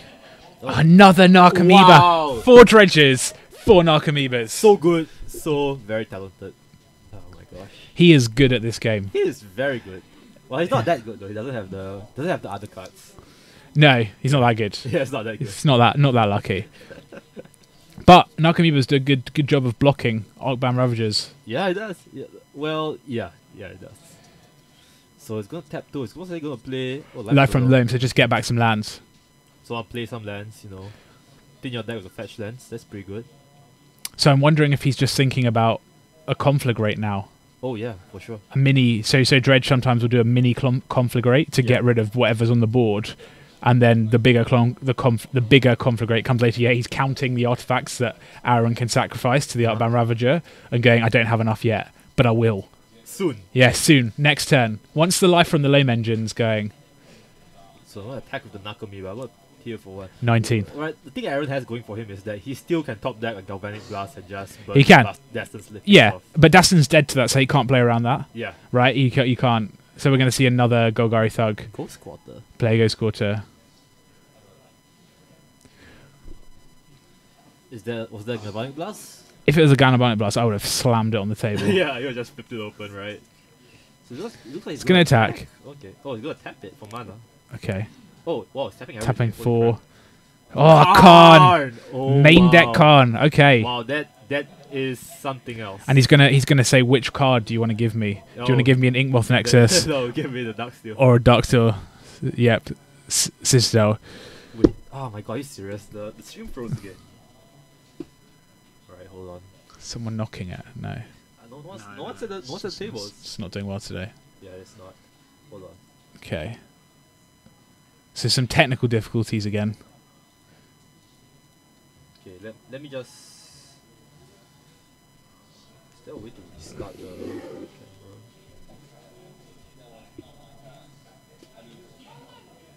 Are you asking Nick? No. Okay, properties. Activate. Oh, okay, found it. Okay, it's back. We are back. That was easy. I am a very smart man. And now Destin is gonna face Karn, which I think should be a Do you pressure Khan or do you just say whatever? I think you... Well, he's obviously attacking. I think you pressure Khan though, because Khan has a possibility of just going wide with the -2. But you can make 1 a turn, and then you can dredge your Stinkweed Imp every turn and block it. That's true. Oh, he's gonna Deciding which Stinkweed Imp he wants to attack with. So he's just attacking you. Nah, he leaves the Stinkweed If behind and goes with the Thug. So it's gonna play Life from the Loam. So he's definitely setting up for a Conflagrate. Yes. The big nut. Again, counting. So there's 5 in the hand. But Aaron has 7. He has 7 artifacts. Yes, he has 7 artifacts. So I mean, if he wants to do the Art Band Ravager, he can sacrifice all 6. Not ideal, right? You know, Yeah, but so if you're Faithless Looting, Aaron, dredge. would you be more interested in getting cards back, getting cards into your hand with the plus ability, or would you just minus for the constructs? Because if you plus, you get the worst card, but I guess you can minus it to get the card back next turn.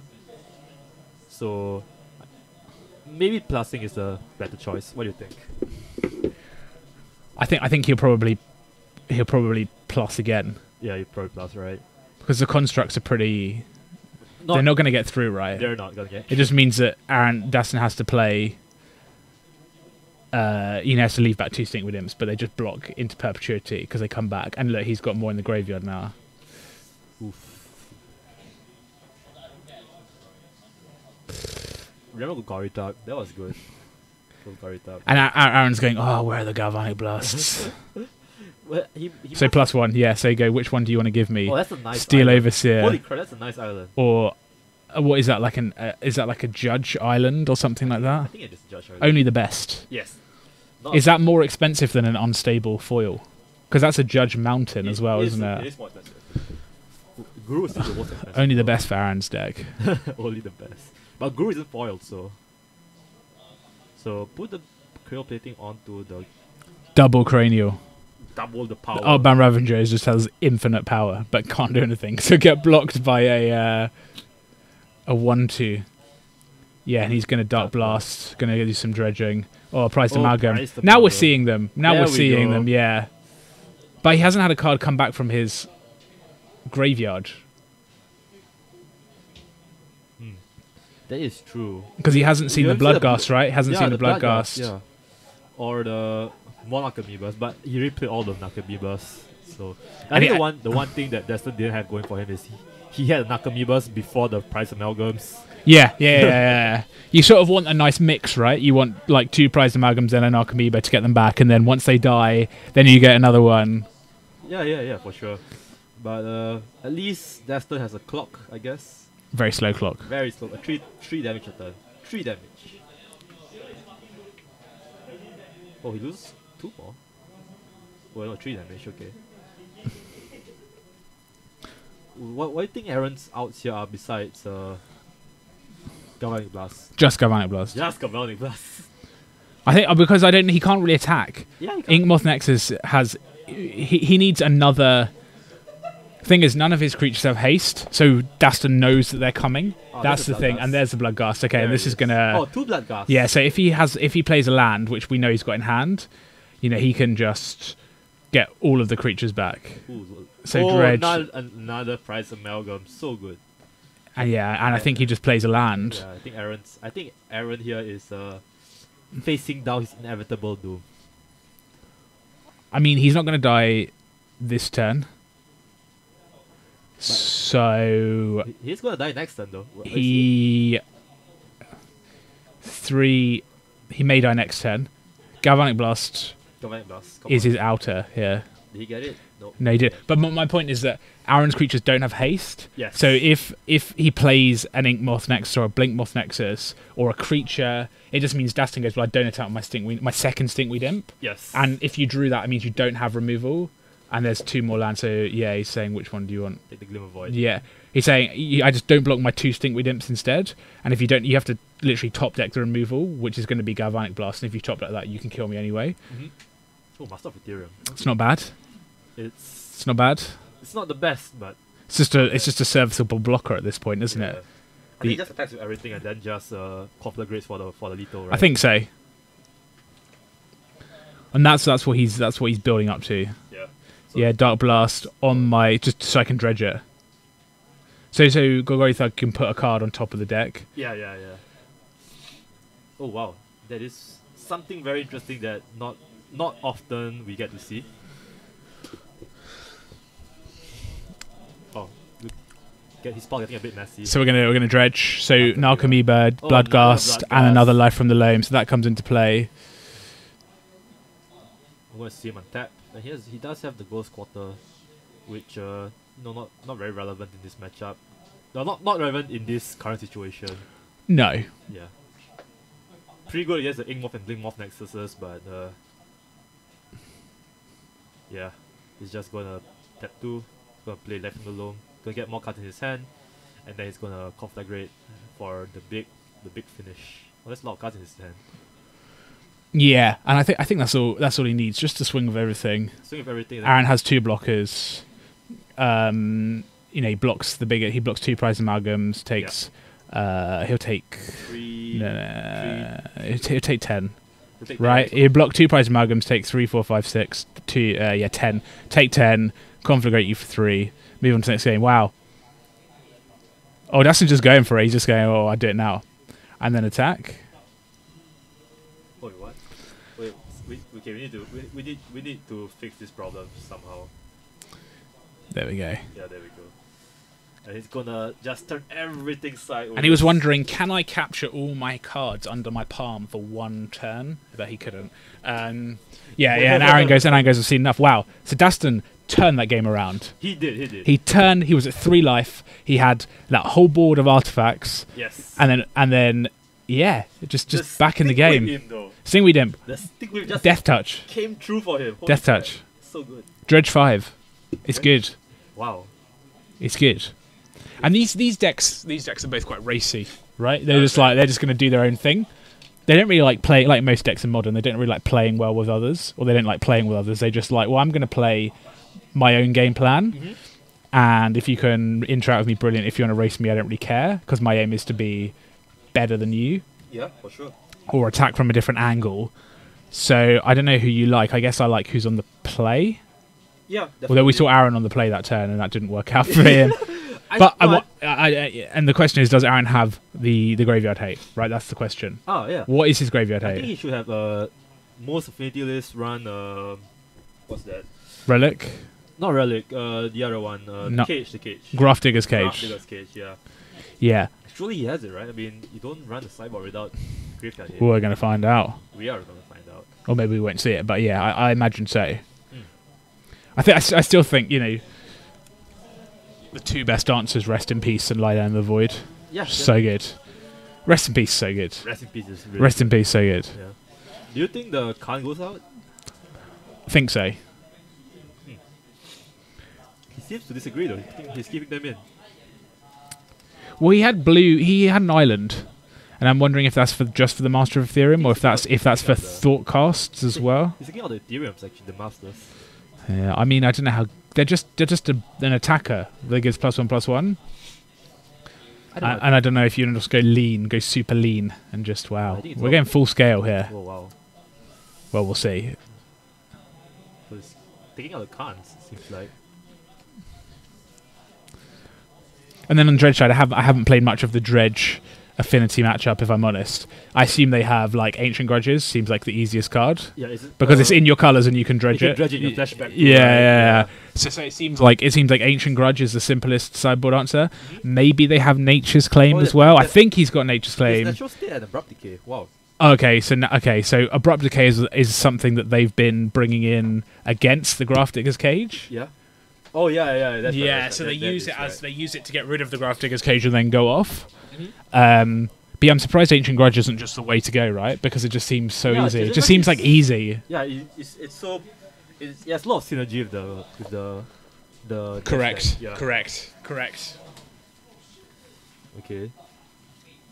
And wow, if Aaron couldn't win that on the play, what chance does he have on the? Well, he's on the play again. Yeah. If he didn't win that on the play, what chance does he have on the draw? Well, I think he. Game 3 if Aaron wins this. We'll see. Yeah, we'll see. We'll see. Oh boy.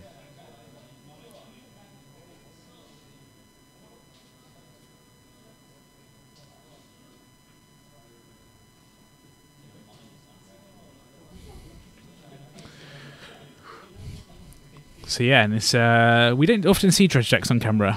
Yeah, we don't. Dredge is not a very popular archetype in Singapore, to be honest. Is it not? Yeah, I think the only dredge aficionado I know in Singapore is Jason Jason Leaper. Jason Leaper. Yeah. he has a dredge. Aficionado of the foil Japanese dredge deck. Yes, I think aficionado is the understatement. Team. Oh, actually, so there was a Team Unified Modern event at Gregor Games. Oh yeah. A couple of months ago, which I played in, and I had Jason on my team and Bryce as well, who's not in Singapore anymore. Oh wow! And Bryce is like a serious super dredge player. Been playing dredge for years. Really good. And Bryce played dredge. Okay. And Jason played burn.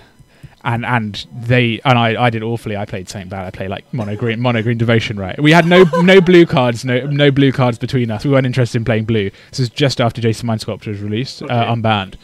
And they just smashed everyone. Oh wow! How you guys do? We finished in 8th. Oh, that's not bad. Yeah, which wasn't bad. But yeah, they both play dredge. Like they're the only two people I know who play dredge as well. And Martin as well. Oh yeah, Martin. Yeah. So all the foreigners play dredge. Yeah. So none of the Singaporeans. It keeps up the stereotype that Singaporeans don't want to play dredge. Yeah, I agree. I don't know why dredge is actually a really fun deck to play. It looks very fun. Super high variance, right? Just depends on you. Yeah. You win or lose by your dredges. But that's what makes it fun. Is it? Lightning Axe. Here we go. Lightning Axe. Oh, wow. Discard Stinkweed Imp. Oh, I know that Danny Seed plays dredge too. But he plays all of the decks, right? He just has. He just plays all of the decks. Oh, he tries everything. Yeah. Tries everything. Yes. You're quite right. That's one way to put it, right? Yeah. So it's yeah. And it comes and goes, right? Like dredge is like a cyclical deck. Yeah. Like the thing is, because it's so like, hate cards really get it. It's like Affinity. Yeah. And so if people know people are playing dredge, they play the hate cards. Like you don't play dredge, and if when people are no longer playing the hate cards, you bring the dredge. The dredge can just spike a tournament randomly. Yeah, like it did in Barcelona. Yeah, I don't know how much game Croc Clan Ironwork has against dredge, for example. I guess they only have Relic of Progenitors, right?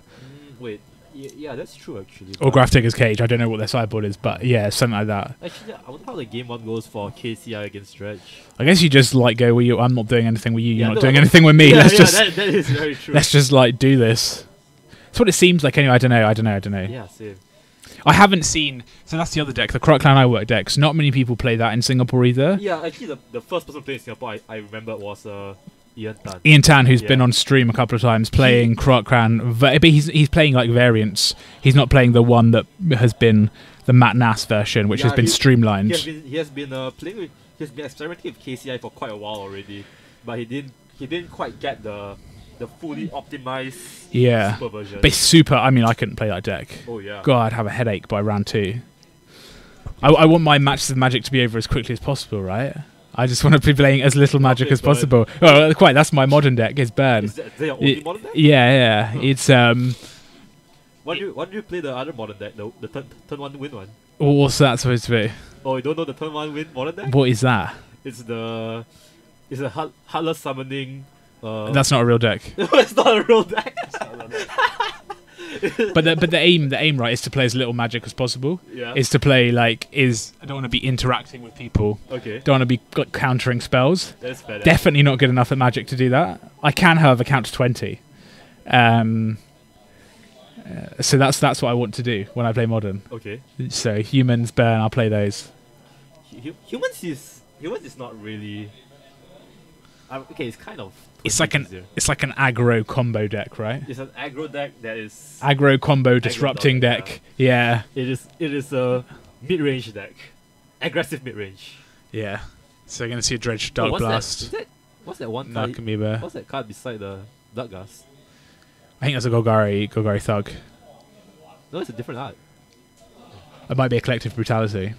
Oh, I don't know. It didn't look like Life from the Loam. It's alright. We'll never see it again. No. Get back 3 lands. And this is where a mini Conflagrate just really well. Yeah, of course, the first one, mini Conflagrate, couple of damage across the board, clear your board, I can attack. Then the second Conflagrate, I'm just going for the kill, like Life from the Loam you. But the it's okay, no, just continue. Right. So yeah, we'll see what Daston chooses to do here. For sure. And Daston here is going to attack with... I think so, yeah. I think that's... I think that's what you do. Yeah, you don't just hand back, right? Okay, so he Dark Blasted the Signal Pest. Sorry, the stream was a bit laggy for a moment there. And Aaron here, 1 card in hand. 2 cards now. 2 cards in hand, but not much in way of board presence. Yeah. He doesn't have like a Artbound Ravager. He doesn't have a Cranial Plating, like these super powerful cards that Affinity can just use to win the game. Actually, now that you've seen it in stream and you think about it a bit. Okay, that's the Artbound Ravager. Does it feel like Affinity has a bad matchup against Dredge? Like maybe slightly not favored. I don't know, because I feel that Dredge has a good matchup depending on whether they hit their sideboard cards against you and whether they can dredge the right cards in the right order. But that's the thing. He didn't. I think Stinkweed Imp as a blocker, like we saw in the first match, very good. Very because good. No matter what they do, right? You know, they put Cranial Plating on a Artbound Ravager, they attack, you block, it dies, or they move the counters, that's fine. They put it on Nigmoth Nexus, well, the Stinkweed Imp has flying, so it doesn't matter. You put a -1/-1 counter on it, and then you attack again next turn, put another -1/-1, or -1/-1 counter, it dies, you dredge it back, you get more cards into your graveyard, which is where you want them anyway. So yeah. Yeah, and the one thing that Affinity has that goes against the thing with him is the Edge Champion, right? Yeah. But we haven't really seen it from Aaron Chu yet. Yeah, and let's remember, in the last game, right, he had 4 turns where if he drew a Galvanic Blast, he would have won on the spot. For sure. So it's not like, you know, oh, it was super tight. It was, oh, he needs a 1 outer, and he just didn't get there. And sometimes that happens because it's Magic, but yeah, it's hard to tell. I mean, I don't know what would happen if I played 100 non-sideboarded games of Dredge versus Affinity and then 100 sideboarded games. I've got no idea. Yeah, we don't have the resources to test such things. Not yet, we don't. Oh, not yet. But we will. We will. Oh, That's what I'm going to do on my Saturday. Just 100 games, Affinity versus. No, you're not. No, you're not. You're quite right. No, I'm not. Well, but we're gonna know based from this match alone, because Destin is winning quite a margin right now. He is, but I hate to draw substantial evidence from like 1 data point. That really annoys me. And Aaron Chu has seen enough, and he's gone. No, I don't want any piece of that. Yeah, that's enough data for Aaron Chu. Yeah, that is enough data. So yeah, so a good win for Daston. Yeah. And yeah, it was interesting in that turn in that game. Oh, Tech Edges there, interesting. Oh, Blood Moon. Oh, Edge Champ, man. That's a Vengeful Pharaoh. Oh, it's Vengeful Pharaoh. Yeah, 2 black, 3/6 Death Touch. You know, whenever it's in the graveyard, a creature attacks you, you can destroy it and put Vengeful Pharaoh on the top of your deck, is it? Wait, and then you can. Did I mess up the camera? Oh no, I didn't. Okay. So yeah, so like it's I don't know what the matchup's like. It seemed like Daston was able to take control of that, and I feel like, you know, the mini Conflagrate is something that's really good. Yeah, especially the mini Conflagrate right? is like it's like the mini. So you know, the Storm deck has the mini Grape Shot, where it's like I just Grape Shot you for like 6, and I kill a couple of your creatures, and I'll stabilize the board, and then I'm going to sculpt my hand, and the next Grape Shot is going to be the one that kills you. Oh yeah, for sure. And so you know the thing with Affinity, right? The reason why the mini Conflagrate works is because their toughness is all so low. Yeah. It's like 1/0/1 If F1s. I guess if Cranial Plating gave it +1/+1 for each artifact, it would be too good. Then Affinity will be broken. Yeah. Not that it wasn't good enough when it first came around. it Like wasn't. artifact lands, you know, they were a mistake. Oh my gosh. Yeah. So I guess if we put on a replay, we've got a little bit of time around. We can segue into a discussion on a recent. You know, I'm talking about Stoneforge Mystic here, basically. A recent disappointment. But do you want to put on a replay? Yeah. So And then we'll put on a replay quickly, and then we'll move into it. yeah, for sure. Let's do that. We Here. are back. Welcome to Modern here at Grey Ogre Games. different I'm Malcolm Poon. I'm your host. Joining tonight, the suit, James Church. Round 3. Round 3 here. Okay. Hello. So dude, welcome back. Monday, to Modern here at Grey Ogre 11 Games. p.m. I'm Singapore your host, time. joining Which me, the let's not talk about that. That really annoys me. Are we talking about the Banned and restricted list. No, round 2. Before that. Oh, before that. Okay. Last week. Last week. Stoneforge Mystic. You know what Yes. that is? Boom. Price up. Boom. Price up. So May not be the best matchup you could ask. the question is, No, it's this happens every time, right? Yes. The card goes up. It can't always goes up. The Bloodbraid Elf was one. Happened Yes, to a number of times. So we're going to see 2 people. There's always been a run on.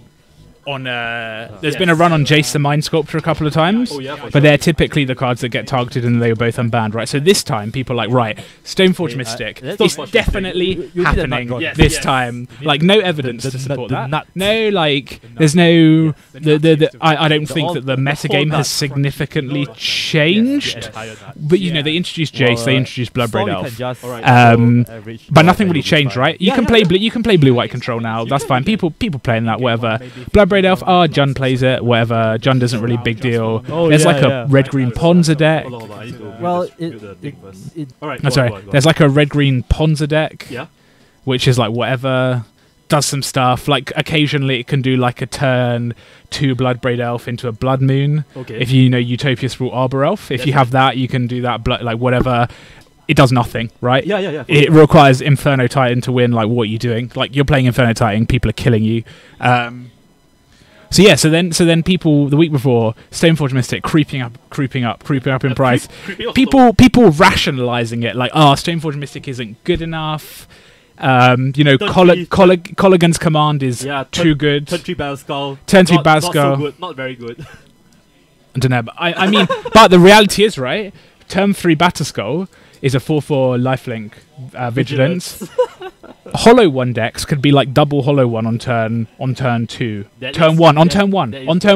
They can go Faithless Looting, Cycle Street Wraith, turn 1 double triple Hollow 1. What are you gonna do against that? Nothing. With your sad, your 1/2. You die. You get a 1/2 and you search up Battle Skull and you're dead. Yes. So people are rationalizing, they're like, oh yeah, definitely gonna unban it, and then nothing happened. You know, when I saw the spike, right, on the day 3 days before the official BNR list, I was like, oh man, look, is this the epic Le Ebin SCG insider trading? I don't. So I'm going to say this. I don't believe people know. I don't think people know. I think they keep on the banned and restricted list. I think they keep quite a tight ship. Yes. And I don't think people know in advance. I just can't believe like. I just think that if that was true, people would have known by now that other like insiders know. Insiders, Star City Games, Channel Fireball, whatever, that they know. I don't think that's true, right? Yes. They don't make their money by selling 10 more copies of Stoneforge Mystic at $10 more. No, they don't. Right? They make their money by selling 1,000 fetch lands. No, actually, okay. So if insider trading was true, right, they wouldn't sell the cards that time. They'll just put them out of stock, and then they'll wait for the spike to go up. Then they'll put it back. Exactly. So it's basically speculators who are going, you know, I've assessed some data and I've concluded that Stoneforge Mystic is the most likely thing to be unbanned, so I'm going to buy them. And then people go, well, everyone else is buying them, so I need to buy them before they go up in price. Yes. So I think if you were a smart speculator and you wanted to leverage on risk, right, the best time to sell the Mystics would have the best and safest time, for the most consistent results would be to sell them after the spike, not after the BNR. Of course, the problem is, right, is that if you've bought them, by the time they're in the post, you've already sold them. You need to... So yeah, no, I agree, right? Well, the best thing to do is actually not to buy any at all and don't sell them. Yes. Is to put your money elsewhere into... Unless you have, like, spare Stoneforge Mystics, like, lying around. Then you sell those. Yeah. Right? Come on. But this leads on to a wider discussion, right? Yeah. And there's 2 points I want to touch on. The first is Stoneforge Mystic too good for Modern? I would... Okay, so let's look at Stoneforge Mystic, okay? Let's just take a good so I'll read it to you. Right. It's 1 and a white for a 1/2. When Stoneforge Mystic enters the battlefield, you may search your library for an equipment card and put that card into your hand. Shuffle your library, and then I believe it has 2 and a white tap.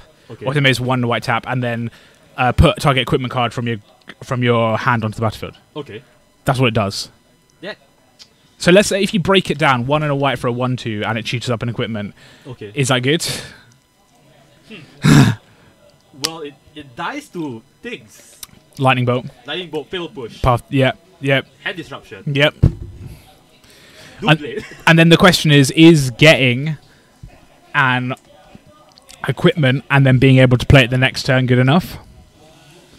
Even if that equipment is Battle Skull, because the baseline is everyone is the first Stoneforge Mystic goes to get Battle Skull. Then after that, you can go and get whatever sword you want, Sword and Feast and whatever, Sword and Fire and Shadow. I don't know, whatever, you know, all of the swords. Sofafs and Sofis and whatever they're called, like, you know, you can get all of them. But Batterskull is the one because you get a 4/4.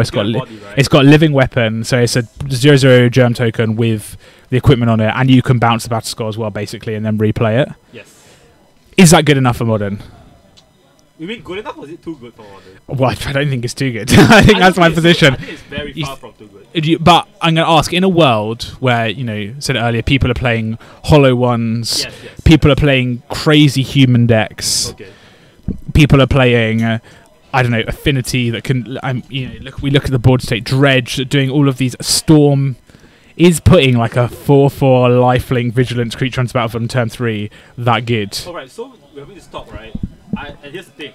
People have had this talk before. Speculators have had this talk before. But it's not about speculators, right? It's about, do you believe as a player, or imagine you're a format architect, right? You're a wizard, and your job is to curate modern, right? Okay. You know, it's like a tree, and occasionally stuff needs to be pruned, like leaves need to be pruned, and occasionally you need to plant, like, or you need to grow a new, you know, need to grow a new branch or something, right?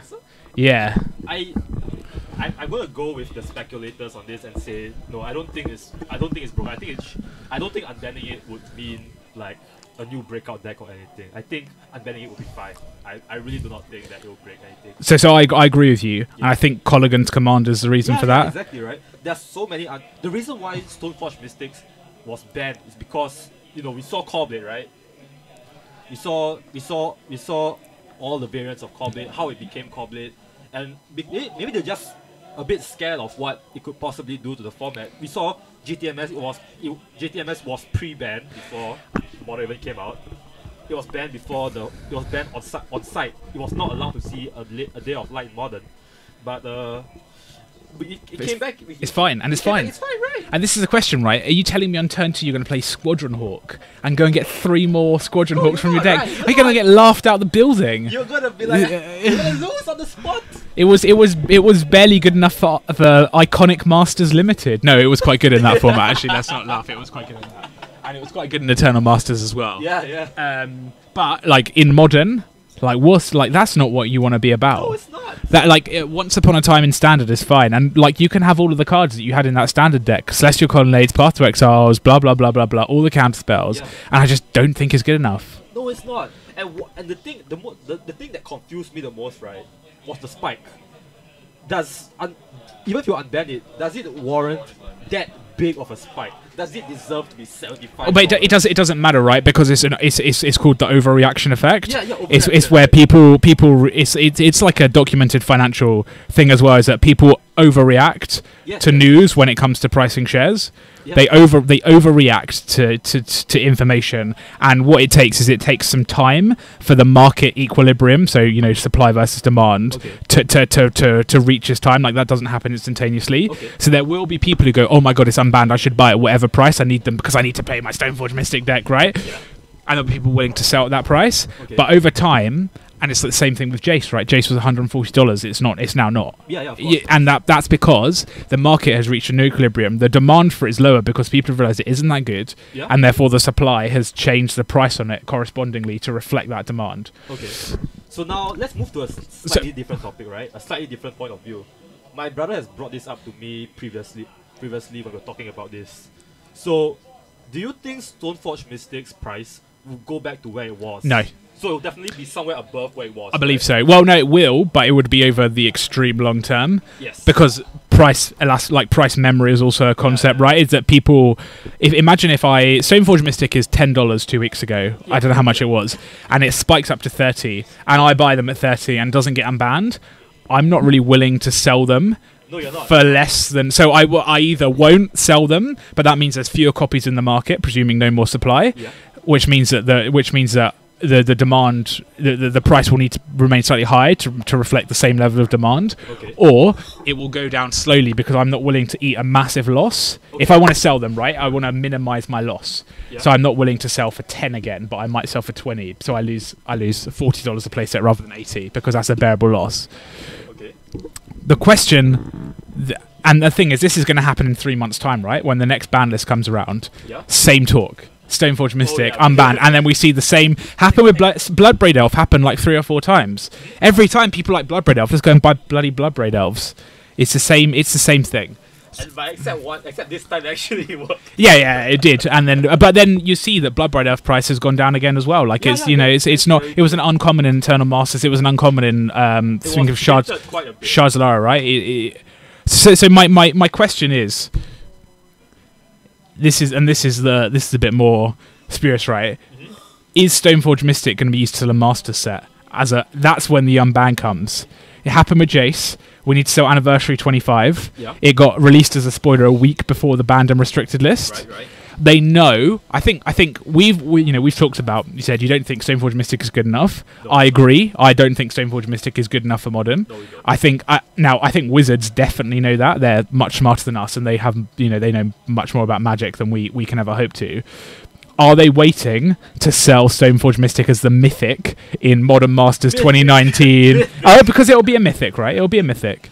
Oh, Are they just they're gonna announce Stoneforge Mystic as a reprint, and then a week later they're gonna unban Stoneforge Mystic, and you print Stoneforge Mystic and Batterskull as mythic rares in a master set, charge $10. Wow. What do you think about that? Wow. Hold on. Let me form an opinion first. That sounds. Sounds what? That sounds like. Dodgy? That sounds very dodgy. Does it? Because the basic premise of this hypothetical scenario is that the modern banned and restricted list is not what we talked about. It's not. You're not a gardener. You're not curating your tree. You're not pruning the bad leaves and planting good leaves. What you're actually doing is using it as a marketing tool. Like you're using it to stimulate demand for future products by saying that anything on the modern banned and restricted list, we will reprint it, and then you buy our product. Okay, that sounds. So the question then becomes a holistic question about banned and restricted lists. Is it about curation of a format to make it the most enjoyable to play, or is it about stimulating? Is it basically a quick? It's like a quick cash grab tool. That's a very interesting point you brought up. There, I've never thought of that. Because it happened with Jace, right? Yeah. Now maybe it happened with Jace because they knew Anniversary 25 Masters was a bit of a disappointment. It was very disappointing. But Jace was like the if you think about thing. iconic like Anniversary cards, Jace is like, oh my god, Jace Mind Sculptor, I think of Magic. Yeah. That's what, when I got back into Magic, Jace the Mind Sculptor was the card that was like, oh my god, what is this card? That was the thing that like drew me into it. But you know, did they know that Jace wasn't good enough for modern and then just stuck it in there, knowing that if they didn't print it in Anniversary 25 and unbanned it, it's going to be a $300-$400 card overnight. And then they go, modern, we'll reprint anything in modern, but Jace is $400, so suck it up. And then you buy your Jaces for $400, they're not very good, and you feel awful, right? But here's the thing: they're still holding up a price of $90 to $100. Granted that it is lower than what they were like previously, and they are still going down because it used to be 100 like last month. Now, I think they'll be like 60 before the year end. I think it'll be 60 before the year end. I think that's too low. What's the so I think Jason Mind Sculptor has the like. There's an appeal to having Jason Mind Sculptor because it's such an iconic card. Yeah. So there is a in my opinion a hard floor on the price. Okay. Like there's a collar. Like it will never go below a certain price. Floor, yeah. Now I think that it will trend towards that because people who have their copies have them by now, right? And people who want them, I think it's probably fairly liquid, so you can get them, but the demand is probably fairly low. Liquid, maybe. I think the demand on a Jace is fairly low. It is I don't know. I mean, I don't have, but okay. So I moderate the auction group for Singapore FTG. Spoiler. Yeah. It's not really a spoiler, but I've been monitoring trends of what goes on the group a lot. And for Jace, right, I've been noticing that a lot of the threads on Jace have been empty. You put up a Jace starting bid 100, end bid 120. But that's the point, right? That all that tells me is that the price is too high. That there's no demand to meet the supply at that price, so the price is too high, so it will come down. Yeah, so it's not like what I said earlier. A month ago, the starting bid used to be 100. Yeah. Today, or like yesterday or the year before that, I went on Jace the Mind Sculptor 825, 90 starting bid. Yeah. 10 110 and a buyout. Yeah. So So there's been a change of 10 Singapore dollars in the past past week or so. Yeah. So we are clearly seeing a downtrend on the GST Yeah. sculptor. And I think Tarmogoyf had the same thing. Dark Confidence had the same thing. Yes, Lilia, where Hobbies. like a lot of these staples have had the same downward trend. Yeah. It's just as the meta shifts and people move away from like the fair Jun decks like Dark Confident, Tarmogoyf. Like no one really what deck is Tarmogoyf being played in a modern at the moment? Like a tier 1 deck, nothing, right? Mm-hmm. It's expensive historically because supply is low. Like in play I think it's the memory, price memory, but it's also like in planar chaos. Was it in Future Sight? Future Sight, yeah. So a rare in Future Sight, which wasn't printed, then it was a mythic in Modern Masters 1 and Modern Masters 2, and Modern Masters 3. Yeah. But a mythic in a Modern Master set where supply is already limited, there isn't like infinite number of them out there compared to even a mythic in like a standard set, which are just like every one of their mothers got Khans, right? Yeah, everyone. Our co-host Mick has got like 700. He's sleeping on a bed of Khans. Of Just open them in draft. He's sleeping on a bed of Khans tonight. All that sweet Khan money. Yeah. But that's the point, right? Is that is the modern ban list going to be and do you do this with other cards in the future, right? Do people want more cards? Because there are some cards on the modern ban list that are never getting unbanned. Artifact lands. Green Sun Zenith's never getting unbanned. Okay, Artifact Glimpse of Nature is never getting unbanned. Like Hypergenesis. No. Eye of Ugin. Eye of Ugin, no. The Nourishing the Punishing Shoal. The one that punish no, the X red remove target red spell from you. Blazing Shoal that never get like they're never getting like Progenitus Blazing Shoal 10 infect damage turn 2 alright good game see you later. Like that's what was the first Pro Tour for modern like that was the deck that right was hilarious. Yeah so those cards are never getting unbanned right but there are like the more fair cards out there. Yeah, I would actually argue that Splinter Twin could be unbanned. Splinter Twin is like the borderline case, I think. Because you only have Sahili Cat. I think so. Yeah, I think they're quite reticent to try though. Yeah. Because the argument last time was that you either had to play like Splinter Twin or play a deck that beats Splinter Twin specifically. Yeah. So because it will kill you on turn 4 if you can't interact, right? Yeah. If you don't interact, you will die on turn 4. So you have to find a way to interact, and a lot of the decks in modern at the moment. They can interact. They can, but they also it just turns into a race, right? Yeah. Yeah. I guess humans is good. You're just meddling mage, Splinter Twin. You're meddling mage. Splinter Twin. Yeah. You outrace them maybe. But like Hollow One, for example, is looking to strip your hand and then just go wild. Yeah. Yeah. So, but I don't know. Maybe Splinter Twin could come off. Oh, Splinter is like a borderline case. I would be okay if it was unbanned, but I also understand if it was still banned. So. I wouldn't really. Yeah, it's. But I think are they gonna? Is this a way? Just to sum up, is this a way for them to like market? Yeah. Unban Deathright after they banned it in Legacy. Deathright Shaman. No. Deathright Shaman, best card I've ever seen. Best one draw in the world. Best card I've ever seen. Yes. So I'm just looking at the modern ban list, right? There's a lot of like stupid cards on here that are never getting unbanned. Outpost. Yeah, like cards like that. Right, Punishing Fire, for example, is that too good? Punishing Fire, okay, that's. So 1 and a red, instant deal 2 damage, and you can pay with Grave of the Burn Willows, right? 2 damage. What dice? What? Well, it's just to grind you out, right? It's the eventuality of it is that they just does it yeah. Oh, okay. And it goes in. You can play it in Jund. I think Jund already got a buff from what's that? Sorry, Bloodbraid Elf. So yeah. I don't think it needs another buff. So yeah, and there's obviously some stupid card draw like Dig Through Time, Treasure Cruise. No, let's not have that. Ponder, Preordain, like stuff like that. It's I mean, I think on the list of things, Splinter Twin is one thing that could potentially come off. Okay, how about GT? GT is going to be my number 2, I think. Yeah, GT maybe. Like, you don't want Dread Return in the format. No, you don't. Or Dark Depths. No one wants those cards in the format, right? Like, but like, I think GT, Stoneforge Mystic, Splinter Twin are like the 3 quote-unquote most fair cards. So what we want to keep on the list, right, are combo cards that just break the format, that warps the game to a certain deck that makes everyone have to play around a certain deck, like Twin, right? Talking about Twin. But we already talking about, we already see the possibility of Twin being unbanned because it's a turn 3, turn 4 combo that can be disrupted. Well, that's the thing, right? Yeah, like turn 4, like it is turn 4. Yes. It's turn 4 Splinter Twin. Yes. Yeah, but like, you know, some decks they don't care about that. Yeah, Like exactly. humans doesn't care. And then if then we're talking about cards, right? There are like mid-range grindy cards like Stone Forge Mystic, Yeah. Jace the Mind Sculptor, Umezawa Jite, and I think those cards they actually have a potential to be unbanned. I just wonder, yeah. I don't know. We'll see. I think Watsy will pull the old Unbanned Jite Mythic Rare. Oh yeah. yeah. I think Jite is quite. Jite was in the FTV set, right? Yeah. So I think the supply for Jite might be. Very limited still. It was in a star deck. It was in the Ratcatcher star deck. Oh, was it? From Kamigawa something or other. okay. It's in a star deck. You can't find them anywhere, but it's in a star deck. So it was printed like a lot.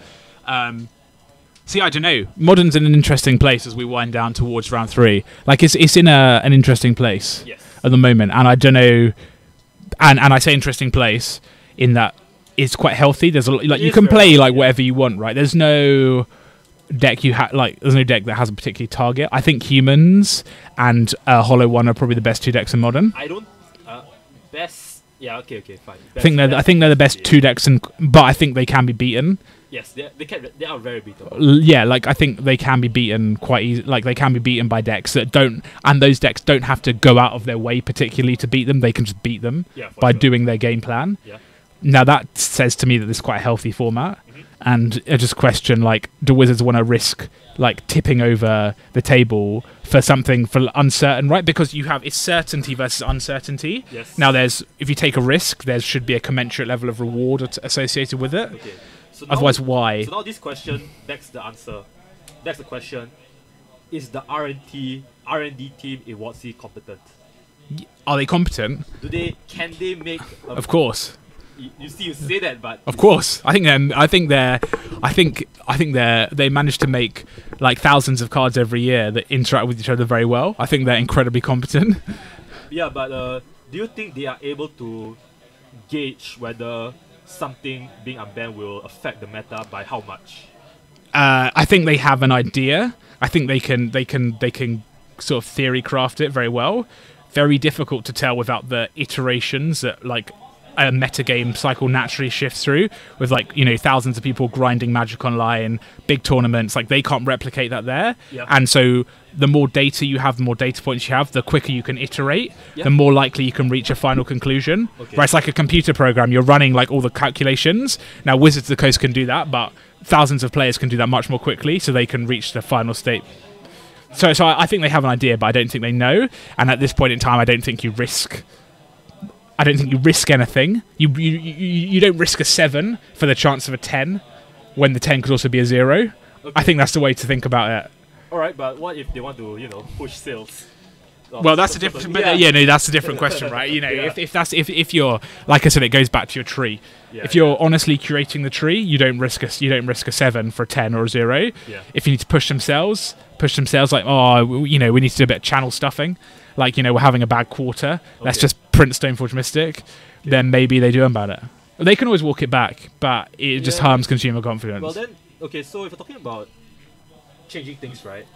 There are also different ways to change things besides unbanning and rebanning things, like You just introduce new cards. introduce new cards. Yeah, we saw how Search of Ascanta as a new card from Standard made its way into the model control decks, right?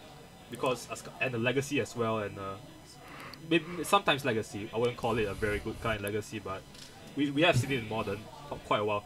I would say that it takes a certain amount of depth, a certain amount of skill to create a card that won't break Standard, but also won't break Modern. So- But will still play Modern. So I think they're good at that. And I think the recurring, Fatal Push is one example, I would say. Yeah, Fatal Push is- Like, is that it was very average in Standard. Because it was very difficult to It was. trigger It was very difficult to average. trigger Revolt, right? Yeah. Easily. But Fetch Lands, Oh, whoa, they just turn Revolt on. So that's an example of a card. Search for Us Kanto is another one, I think you're right. If you look at modern decks, Okay.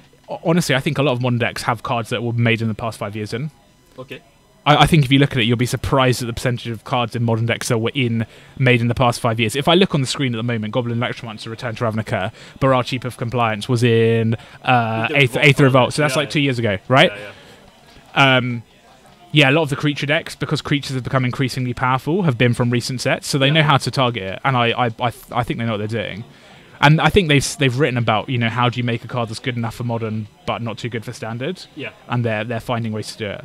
I think Deathrite Shaman was the first attempt at that. It wasn't that good in standard. It was just a little bit too good. No, because it didn't have fetch lands, right? It didn't have fetch lands. It was just shock lands, so it wasn't that good. And there was no real way to fill the graveyard. There were like some weird niche cards, like Gerard's Orders, like the Grizzly Salvage. But there's not a way to put cards into graveyard reliably, so it's yeah, they know how to. I think they know what they're doing. Alright, that's fair. I think it. Yeah, the opinion of R&D are not very good. I think is absolutely shocking. Sorry, I think they are. Yeah, they know what they're doing. Like they design like 4 sets every year and supplemental sets. They don't get any redos. They get no mulligans. It's not like Hearthstone where they can just errata a card. Yeah. They have to design cards and then they get out there forever. And the fact that they've only had a couple of misses in the past 10 years, I think, is like pretty amazing. Okay. I mean, yeah, Kaladesh block, like they didn't know what to do with artifacts. Let's just say that. Yeah. They didn't know how to. They haven't quite worked out artifacts yet. I think artifacts every time there's an artifact block, always bannings. But I wouldn't blame it on artifacts. I mean, it is artifacts, right? No, it's Smuggler's Copter. Energy and yeah. So yeah. And the colour and the well, Smuggler's Copter, Ether Mox Marvel. Yeah. I know. I agree. Energy is too good, right? But artifact blocks, they haven't quite got the restrictiveness of them yet. But maybe they're too creative with it. Like. Yeah. So round 3 pairings have been posted. Alright, let's so we will. Let's bring that up. Wait, who's table 2? Oh, it's not. Okay. Let me just bring. Oh my god! Why does the camera keep freezing? We need make on this. Okay, it's fixed. What is wrong?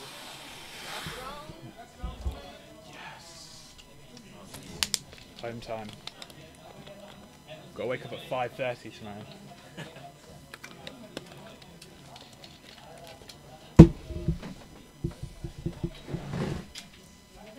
So when are you gonna start playing Modern? Next week? 2 weeks? I much prefer doing this. Why even bother doing a Modern deck? Sometimes it's good to have one. Yeah. That's true. It's just good to just have one. And you can look at it at home. Also, it's burnt. Like You can shuffle it. I don't even need to an opponent to play. I can look at my opening cards and be like, I lost this one. Let's go. I win. But Storm is like, it hasn't been putting up results No, there. actually, if you're gonna build a deck that plays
it's we're on. Oops. Hey guys, welcome to Modern here at Great Games. I'm Alfian Poon. Joining me is the suit, James Church. Round 3, Alfian. Round 3, we have the best players in the region, Martin Finbo and Danny Seeds. We've got 2 players in the region. Well, not 2 players in the region. and Martin Finbo playing his favorite deck, which Grix. seems to be. I thought he's playing Grixis Death Shadow. Is he? Oh, Mm. looks like it. Yeah. And, But with Liliana. with All right, maybe. So he told me that he didn't bring his deck. He wanted to play Stay, so he just got his legacy deck and took some cards out of it and then put some. So I think he took some cards out of his he took out the lands, he took out his dual lands and put in shock lands. What? Yeah, I think honestly. And Danny's playing like green white value town. So Martin's gonna cycle Street Wraith, go to 18. Thoughtseize. Okay. Wait, are you serious? Yeah, 100%. Shock land, go to 16. Thoughtseize, go to 14. Great 10. We're gonna see. Wait, that's not. Whoa, that's- Tireless Tracker, What's it Collector called? Company, Courser of Wait, Prefix. this hand sucks. Yeah, but it's a 6er, though, so he's kept it. Oh my god, this hand's horrible. Danny's just going to play out, Wooded Foothills. Wait, what deck is this? It's like green, white, blackish, value town. Is He's, it Abzan? yeah, it's Abzanish, just some sort of weird Abzan stuff. range, okay. Yep, With company. something like that. Interesting. What's Yeah. company? What company hit? I don't know. Wait, Two what- Tireless Trackers. Wait, which? Breeding pool. Wait, what table is this? What score are they? Cycling. They're at 3-3. There's three- one win, long loss. 3-3 is still acceptable. Martin down to 10 life on turn 2. This is exceptional. Thoughtseize. Thoughtseizes. Oh, boy. This is bold. Holy crap! Get rid of that Tireless Tracker. Oh, he drew Oh, another Collected goodbye. Company. Holy crap! But why? This is like Danny's just like play a land. Okay, that's fine. Bojuka Bomb. Bang. Goodbye, great. Exile Graveyard. Martin goes, I don't care. Where's your Death Shadow, bro? Down to 7.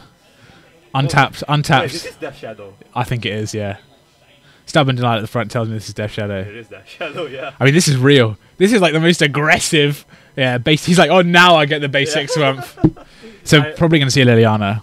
7 a bit too low, but I think Liliana's great here actually. Liliana.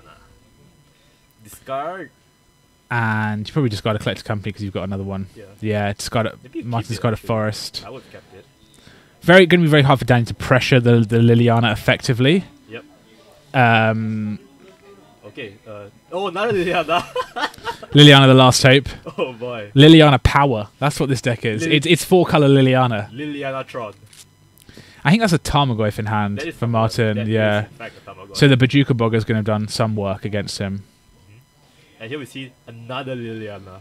And Yeah. Danny's Danny's just like, Danny's why? "Whoa! What is this sadness? Discard No! mother. Discard a That ramming up round excavator. What is that he playing? It's interesting Danny didn't play that out last turn Wait, yeah, that's true actually. Why didn't to he play that? start getting lands back. But Wait, that is very true. Why did because he he could have played it. Yeah, Cracked but- fetch land, played another fetch land this turn, and then had the second wait, winter you're right. piece Why to did- draw. why I don't did- know why why he did didn't he do do that. Don't know why. Maybe he just forgot. Ghost Quarter. Well, I mean, what Martin can do is -2 his Liliana, make him sacrifice Ramming Up Excavator, then just keep plussing up because Danny doesn't have enough threats. Yeah, but he ramps, doesn't he? He gets more. No. You can play land from your graveyard, you don't get to ramp. Yeah. Oh, right. Yeah. Okay. So we're going to probably see a Collector's Company end of turn from Danny, So it's gonna blast first. which is fine. Oh, Mishra's Bubble. Mush Bubble. Is it Mishra Bubble? Yeah, Mishra's Bubble is 0. So it's gonna. Oh wow. What? Alright, it's gonna tap 2. It's gonna play his Time Goif. Goif. Big Goif. Now +1, the Liliana. Now in response, now Danny's going to do some stuff. Does he?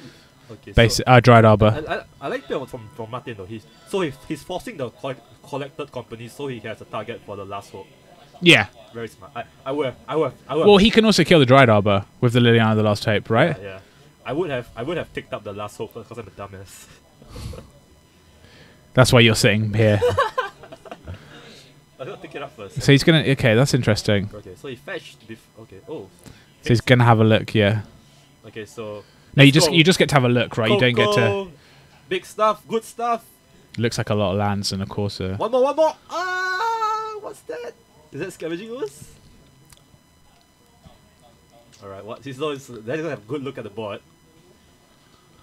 Martin Fimbo. Okay. Scavenging Ooze and Corso Not bad. Prefix. Not bad. Could be worse. Definitely could be worse. Yeah, I mean, what's he really looking for though? Voice Resurgence. Okay, That- now we're playing. Yes, now this- we're playing a bit of Magic. Alright, this is some good stuff right here. Oh, there we No, go. okay. Now we're playing some Magic. Now we are playing Magic. Okay. So Scavenging Ooze obviously very good against the Tamogoyf. Gonna shrink it down a bit. Yeah, that's true. Oh, Teemo Battle Rage. The draw here for Martin Fimbo. And Bojuka Bog. Okay. So Martin, what's that? Is that are you okay? I can't see. He's clicking it too fast. We'll find out eventually. How big is my Tarmogoyf? How big is a Goyf? It's big. It's big. So it's 4, 5. Okay. No, it'd be bigger, right? But collector's company, land, creature, There's no sorcery. enchantment, artifact. Enchantment?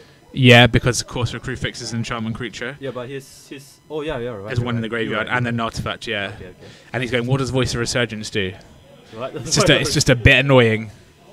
Alright, so I'm gonna take my Liliana down. Sacrifice, yep. Sac- Get a 3/3 elemental token. That's not bad. Okay, that's fine. Is that Divest? Okay. Oh my So god. Danny has no... Bajuka Bog requires an activation, right? It requires a swamp, does it not? To activate it. To activate which one? Which part? To activate... Oh no, it's not. It's only when it comes into the battlefield. Yeah. TB. So he's just trying to think, how do I lose? You know, how do I do this? So Danny has no green mana to activate Scavenging Ooze, for example. Oh yeah. So that's gonna take 5 here, go down to 14. I think that's fine. Yeah. So I'm gonna take up the Liliana. Okay, quite interesting though. Martin did take it up before he swung. Well, it doesn't actually matter, but it might matter if he chooses to block with everything. See, Danny, Liliana, the Last Hope's alter. Oh, that's good. That's good. Good stuff. Game 1 life. And Go get to 15. manipulate your top deck. Not bad. That Temple is Garden. Very good. Reliquary Knights. Not Reliquary. I think Danny is slowly coming back here. I think so. Yeah. But Martin Fimbo still has a pretty decent control. Well, not really. I know he doesn't have control. So he has to pressure the Planeswalkers, right? That's his biggest thing. So he's gonna kill the Liliana of the Veil. Kill the card that's worth the most money, of course. Oh, Asking the question whispers, how- That's Whispers of Emrakul. Is it? Yeah, the him to Thorax of Delirium. Okay. Yeah. Not good when your opponent has no cards in hand, though. Oh, it is. So Tarmogoyf now 6/7 due to the Planeswalker in the graveyard. Yes. We're only 2 away. Only 2. We're only a sorcery and a tribal Oh, away. it's a tribal. So hopefully Martin is playing Goblin Tarfire. Oh, that's both. Yeah.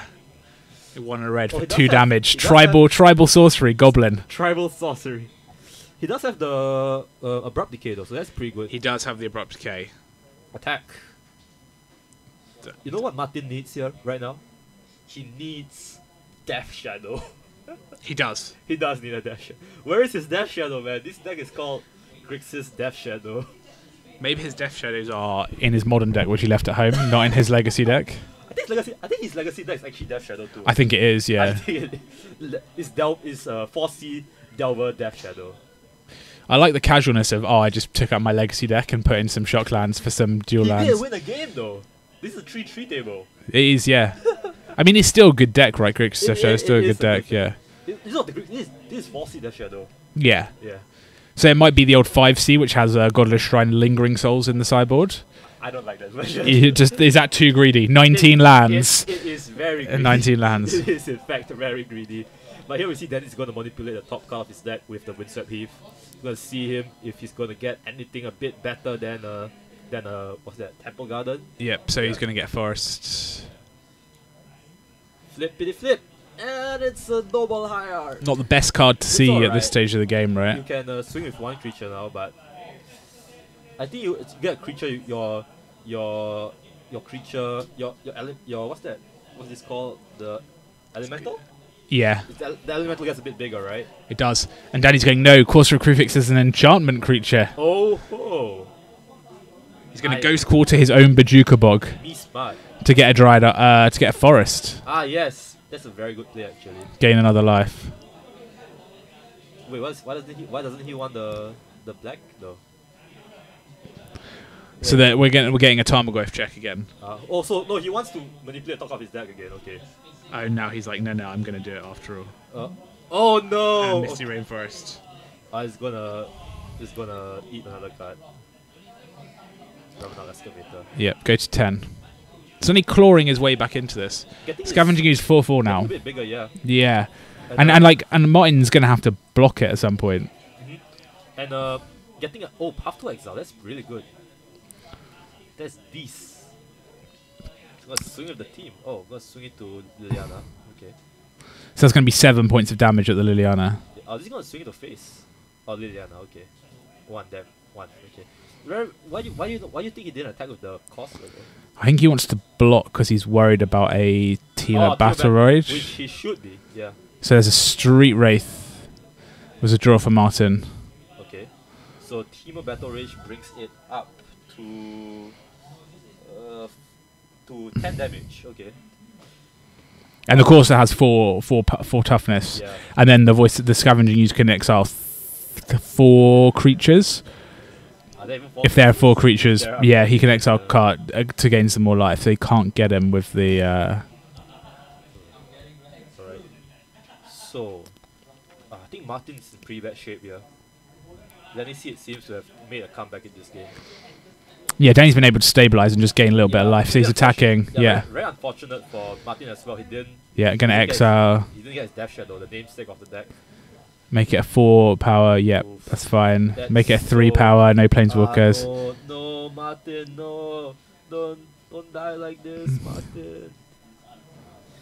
Martin. Oh, block.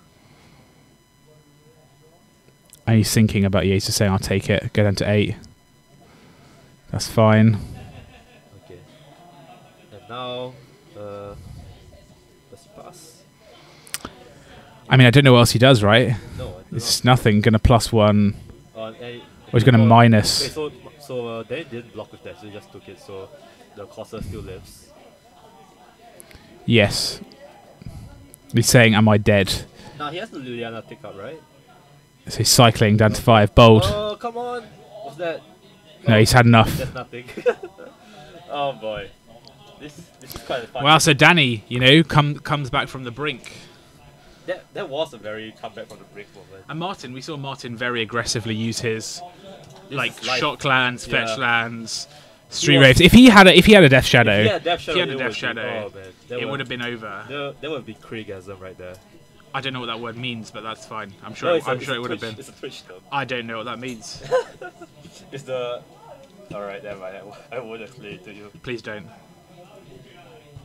I don't want to have to one day give evidence and say that I understood what Kriegasm was in a court in a criminal trial. It's not how I'm living my life. So. And what do you like in this matchup? Do you think that if Danny can get a couple of creatures on the board and just gain some life? I think Scavenging Ooze is so good in this matchup. Yeah, for sure. So.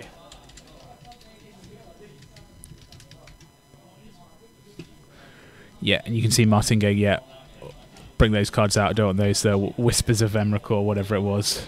Yeah, for sure.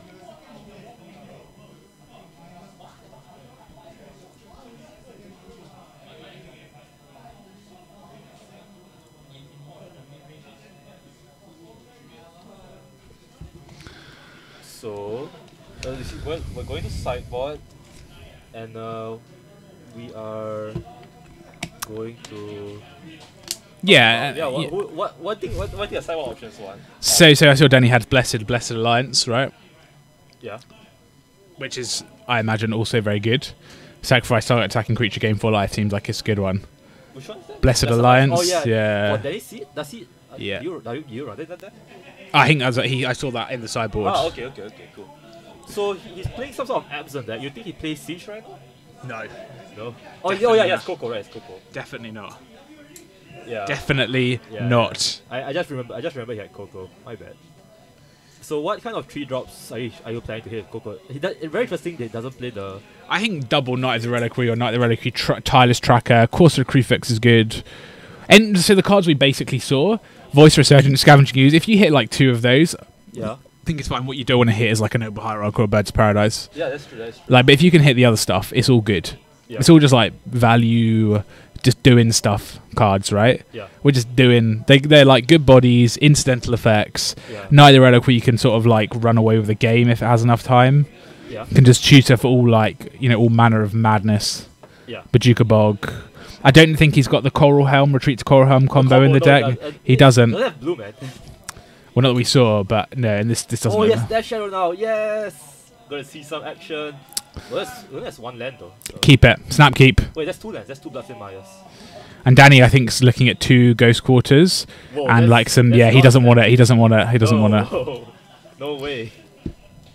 So yeah, these like green white creature decks are just like some like value-ish. Gonna do some stuff. All my cards are alright. They're quite fair. They gain some incidental like value when they come in. I'm just gonna try and like go. Oh, Danny's drawn. How many cards? That's 6, I think. 6 cards. Okay, he's gonna scry. Scry, Doesn't like no. that. He's gonna keep it. You think Danny plays Dwarf actually? Oh, here we go. Mishra's Bobble. We're gonna have a look. Scry? No, that's not really Scry. Well, okay, so Mishra's Bobble before fetching because you wanna keep your options open. Well, he's got Street Wraith, so he obviously Yeah, wants the card. Get 18 card. cycle. What's that? Oh, this looks like another Street Wraith. He drew a Tarmogoyf. But there is the second Street Wraith. Ah, okay. So he's. Wow, so he can go down to 13 this turn. Oh man. That's so. Alright, let's go. We won it. We won it, Martin. Abrupt Decay. We won it, Martin. We want to see it. Let's go. Pass the turn. Okay. So tough to exile the draw here for Danny. Yeah. Gonna go down to. So 17. we're going to see a Wooded Foothills into Temple Garden. I assume we're going to see a Noble Hierarch. Yeah. So Martin playing as though he's like stuck on 1 land, but he actually has the Bloodstained Maya in his hand. So I hope Martin drew a card off of his Mishra's Bubble. He did not. He did not. Oh my god. He did not. Oops. Well, that's a misstep. That is a mistake. That is Might even be a mental misstep. What? I'm here all week. you're here. Look, you're here next week. I'm here a week. Guys, I'm here a week. No, you're not. If you're looking for gems like that, I got you. Is that a land? Okay, you got a land. Yeah, so a watery That's grave. good. I think Martin needs some lands right now. So he's gonna play the Bloodstained Maya. Gonna fetch. Go around 12. Is he gonna go around 12? I think you fetch and shock, right? I think he wants it. So do you play the Death Shadow this turn, or you just Abrupt Decay the Hierarch? I think you Abrupt Decay the Hierarch. I think right? you replicate the Hierarch as well. So gonna get skips on the Blood Crypt. No, gets the Blood Crypt. No, doesn't want the Blood Crypt. Gets the Blood Crypt to the end. He's umdenard. He's having a little look. He's got Watery Grave in hand as well. So they get the Blood Crypt. Yeah, because you want double black for Liliana as well. Yeah, for sure. Next turn, if you want to play Liliana, Definitely. which you can get with a Watery Grave, but yeah. Stepping 2? Stepping 1. Okay. He's going to do it. We don't want to see this. We want to see the Abrupt Decay. Okay, there we go. I would have played the Abrupt Decay, man. So Death Shadows is 3/3. It is a 3/3. Um, Gavany Town shit. not bad. 3 mana. This is why you Abrupt Decay! Yeah, I agree. I think. Well, it's not all bad because you Abrupt Decay the Corsair. Yeah, but on a mulligan to 6 with a Noble Hierarch, I like keeping my opponent off their mana, especially when a lot of their cards are 3-4 mana sure. cards. Right, they can pay Scavenging Yeah, Ooze that is very true. or or a Voice, but none of those do well on this board against the Death Shadow. Where there's a 5/5, right? Because I need to start blocking. Yeah. Swing. Danny goes, I'm not interested. 5. Oof.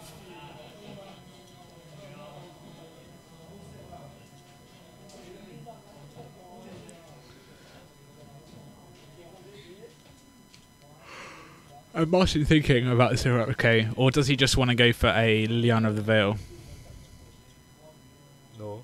I think you Abrupt Decay the Corsair, right? Okay, I think Leonardo of the Veil is fine too. So you Lot V, you Edict, I think, and then you get rid of Noble Hierarch, the Edict. Okay, wait, what's that? Oh, Goyf. Okay, that's Goyf. It's Tarmogoyf. Wow, the glare is so bad. Oh no, the paper, the thing is still there. Why is the glare so bad? I think it's a bad sleeve. Oh yeah, probably. So Ghost Quarter off the top. I'm going to see a Oh, Shalai. Shalai, okay. Another reason to play this deck. I think that's from the sideboard actually. I think it is. Yeah. Shalai is pretty good. Especially Danny representing a collector company, but no, we're going to see a Ghost Quarter. Yes, we are going to see. That's Is going it away, before unfortunately. this is This is an untap Ah, okay. because that's what if Martin Flates mana, it's gone. Ah, yeah, of course, of course. It's keeping off the blue. But he can just get a island, right? If he has. I don't think he plays. I don't think they play islands. Okay. You know, as for me as a the general rule of thumb when I'm playing any deck, right? If I'm playing all the colors, I'll always have at least one of basic in that deck. That's a noble thing to say. It is a very. That's a noble thing to say, but I will- don't think it works like that in reality. I will do it no matter how. No matter. No matter how bad it is, no matter how greedy I am, I will do it. Definitely. I'll agree it's not the most optimal thing to do, but I will still do it. Oh, here comes Abrupt Decay. Bang. There goes the Corsair. Corsair die. Yeah. Oh, it's gonna have to exile the Death Shadow first. Okay, that's cool. No. Oh, Martin's going for another basic land. Okay, does he? Have No, it? he doesn't. The swamp is in his hand. Oh no. Such sadness. Oh rip. And he'll have to play it. No, yes, let's traverse the Uberwalk though. He can traverse for. For another Abrupt Decay. Yeah, he's No, set. he's gonna traverse for. For a Death Shadow, Death sorry, Shadow, yeah. Attack for 5. Traverse. Oh no, Blessed Blessed Light, Alliance. yeah. Oh rip. So sacrifice target attacking creature. Ah, man. Let's bring that up. I don't think a lot of people know this card. They should. If they are new, of course. Oh. Oh whoops. Desert Alliance.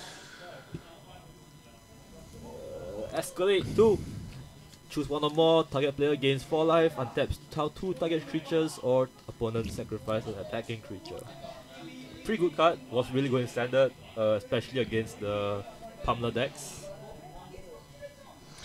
You can do the cool sacrifice target attacking creatures where you can do the cool thing like block and kill something and then use it to sacrifice in like the damage phase. I don't know if you've seen that. To kill their big creature. If they attack with 2 creatures, you block the smaller one. Okay. Let the damage tree from the bigger one, and then in the cleanup step, Oh it's still attacking. Oh my god, yeah, I actually did not know the interaction. Yeah, Very nice. I like that one. Yeah, that is pretty cool. Whenever I see sacrifice target attacking creature, that immediately comes to my mind, Yes. and I know that will never ever happen in any game of Magic I play. But it's in there. It's waiting. It's in the toolbox. It is a toolbox, yes. You should know all your options. That is very. So we're gonna see a Liliana. But Liliana won't kill the Shalai. It will not kill the Shalai. I wonder if Martin knows this. He's like, where's that noble hierarch? Attack. He needs a targeted spell to kill the Shalai because Yes. it gives hexproof to you and all other creatures you control. Right, so I think he knows this, so he's just gonna play Grim Player, Yeah, Grim Player has Delirium. which that's pretty decent. I think Oh, Windswept Heath, that's not good. I think there's 3 lands in Danny's hand. it is. Oh shit. Ghost Quarter. I like Grim Player. Yes. I think it's good. Oh, another Death Shadow! Oh my god. So I think you attack with both the Death Shadow and the Grim Flare there to force a trade. Not a trade, sorry, an unfavorable block for Danny's Seed. Yeah, so the Grim Player is. So we're going to see a Liliana now. Wait, this is not gonna do anything though. I think you attack first, Yeah, you attack. and if he wants to trade the Shalai, well, the Shalai's a 3/4 versus the. You can't trade, it's just. No, I know that. I know, yeah. But Just if he die. blocks, if he doesn't block, then you can follow up with a Liliana minus. Yeah, so he knows. Oh, no, Danny really? knows, right? He knows. Oh wait, he's gonna pump it. No, he's Oh, going to no. Gavany Township. Oh no, Martin didn't see that. Oh no. Oh rip. Oh man. Oops, blunder. Blunder. And that might be the opening that he. No, it's not. He's just gonna play he has another Death Shadow in his hand, doesn't he? He does, yeah. He's just gonna play the Liliana. Put it up to Minus Oh, one. You can't do that. You can't do that. Oh, they're reading. Yeah, you have Target hexproof. Yeah. player has hexproof. No, you have hexproof, not target player. No, yes, I have hexproof, bro. I have hexproof. No, you can't even pick it up. So we're You going to can't- discard. We're going to discard. Oh no, you can't do anything. Yeah, you can't. Do it. Yeah, you can't. Oh, it's a very unhappy Liliana of the Veil. Yeah, I gotta play Death Shadow though. Yeah. Okay, that's fine. And the Liliana is just a distraction. So what can Danny do here? Is there any draw that Danny has that doesn't screw him up? Collected Company. That was a Birds of Paradise. Birds, yeah. I was wondering when would Danny draw those? Birds. Pass. Okay, so the thing here is that Danny has the inevitability game because Shalai can just pump. Sorry, not Shalai can pump your team as well as Gavany Township. So if this goes long enough and Martin doesn't have anything that decreases his life to an extent that Death Shadow can just kill, or no, he can't, because if Death Shadow goes in, right, that leaves Martin with no blockers. Oh, they're all flying anyway. Never mind. Martin just needs to bring his life down enough that he has Team Battle Rage or something. Yeah, so Martin needs a Team of Battle Rage, or he needs a Abrupt Decay or a kill spell for the Shalai. Definitely, yeah. Because if when that goes, I think the game goes for Danny. Yes. Because Death Shadow's a 5/5 at the moment, and he can pump it up to 6/6. Yeah. Discard his Stubborn Denial. Yeah, of course he doesn't have any blue anyway. No, he doesn't. I think he only runs one Water Grove, so... Oh wow, that's... Oh man, massive amounts of suck right there. Gets the forest. So Danny down to 2. So if Danny pumps his team, Shalai becomes 5, Birds of Paradise becomes 1, and then he pumps again in his turn. I think he's 1. That's 6. Then untap, Gavany Township, attack for 8 in the air. Doesn't matter what you draw. Just tap. Oh, yeah. Tap everything. Yeah, you're right. Yeah. Just tap everything and attack for 8 in Maybe the it's air. lethal. Oh, why would you do that? Why would you do that, Danny? Why would you do that, Danny? You bad player. Danny the bad player. Why? It's Why? Why? To be Why fair- would you do To be that? fair, I didn't see that lethal anyway, so I didn't see Gonna it go lethal either. Scorcher He's on still- the red. He still has the win next turn, so that's fine. He does, but you don't give your opponent another draw step. That- right? That is true. It's alright. Danny still has this. Don't worry, guys. I'll go and tell Danny afterwards that he's But Danny still has this, right? Well, no, because he needs to block. But he needs Noble Hierarch needs to block. Voice of Resurgence needs to block. Now. No, you can just block with this two, and then you can. Yeah. But that means if Martin draws a Team of Battle Rage, you're he right. loses. Yeah. If Martin has drawn a No, you can't do a Battle Rage. Yes, no red. oh yeah, sorry, yeah. So Danny took him off Team Battle Rage. Yeah. If Martin drew an Abrupt Decay, Yeah.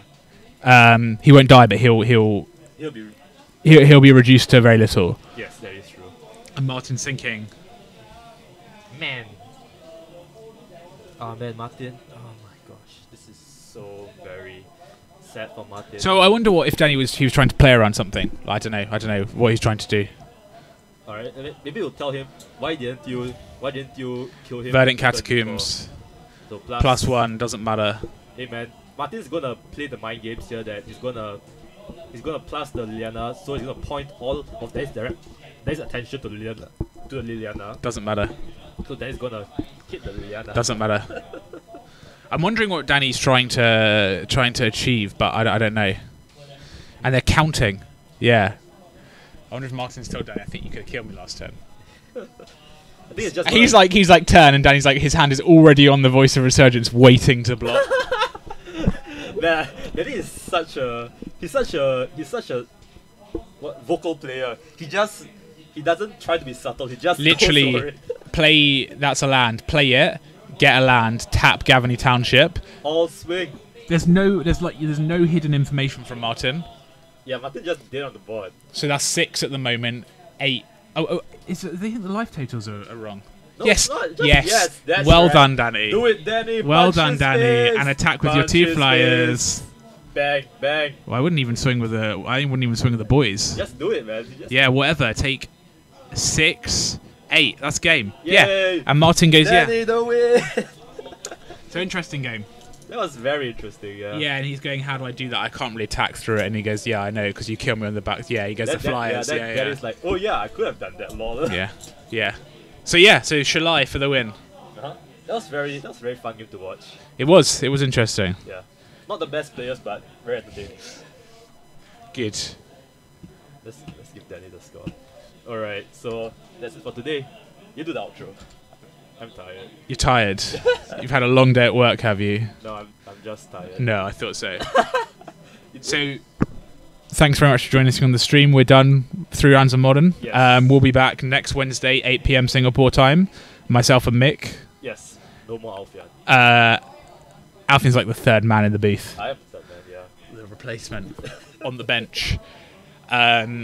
Yeah, we'll be back at 8 p.m. Singapore time next week for some more 3 rounds of Modern. Yes. In the meantime, you can find all of our, all of our weekend tournaments, sealed standard showdowns, Modern standard. We do stuff like that. I don't know. Final Fantasies on there. YouTube.com/Grey Games, GreyGames.com, the website where you can check out how to qualify for the 2018 Invitational. Last year, $5,000 cash prize, $150 for just sitting down, 16 players, really good event. I commentated on it. High quality Magic. High quality, very good Magic. We're on Facebook. Like, share, subscribe. You can find us there. Twitch.tv/Grey Games. You can find all of our broadcasts. Instagram, we're on the IG. Look for us. Twitter, people on Twitter. Grey Games. I think it's twitch.com/Grey Games. Like, it's a thing, right? Yes. The Grey Games booth is at GPs as well now around the world, so go buy your cards from them. They're good on prices. They're very good prices. You know, I've heard a lot of good things about. I did not know this, but a lot of foreigners, a lot of people just love our shop. they like the They love Japanese our booth. foils that we have because Yes. we're close to Asia. We are very close to Asia.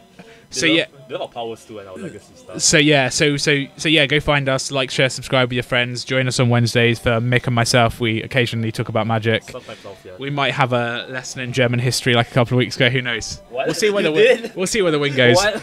But yeah, that's us. That's Alfian and myself signing out for now. It's a See good. ya.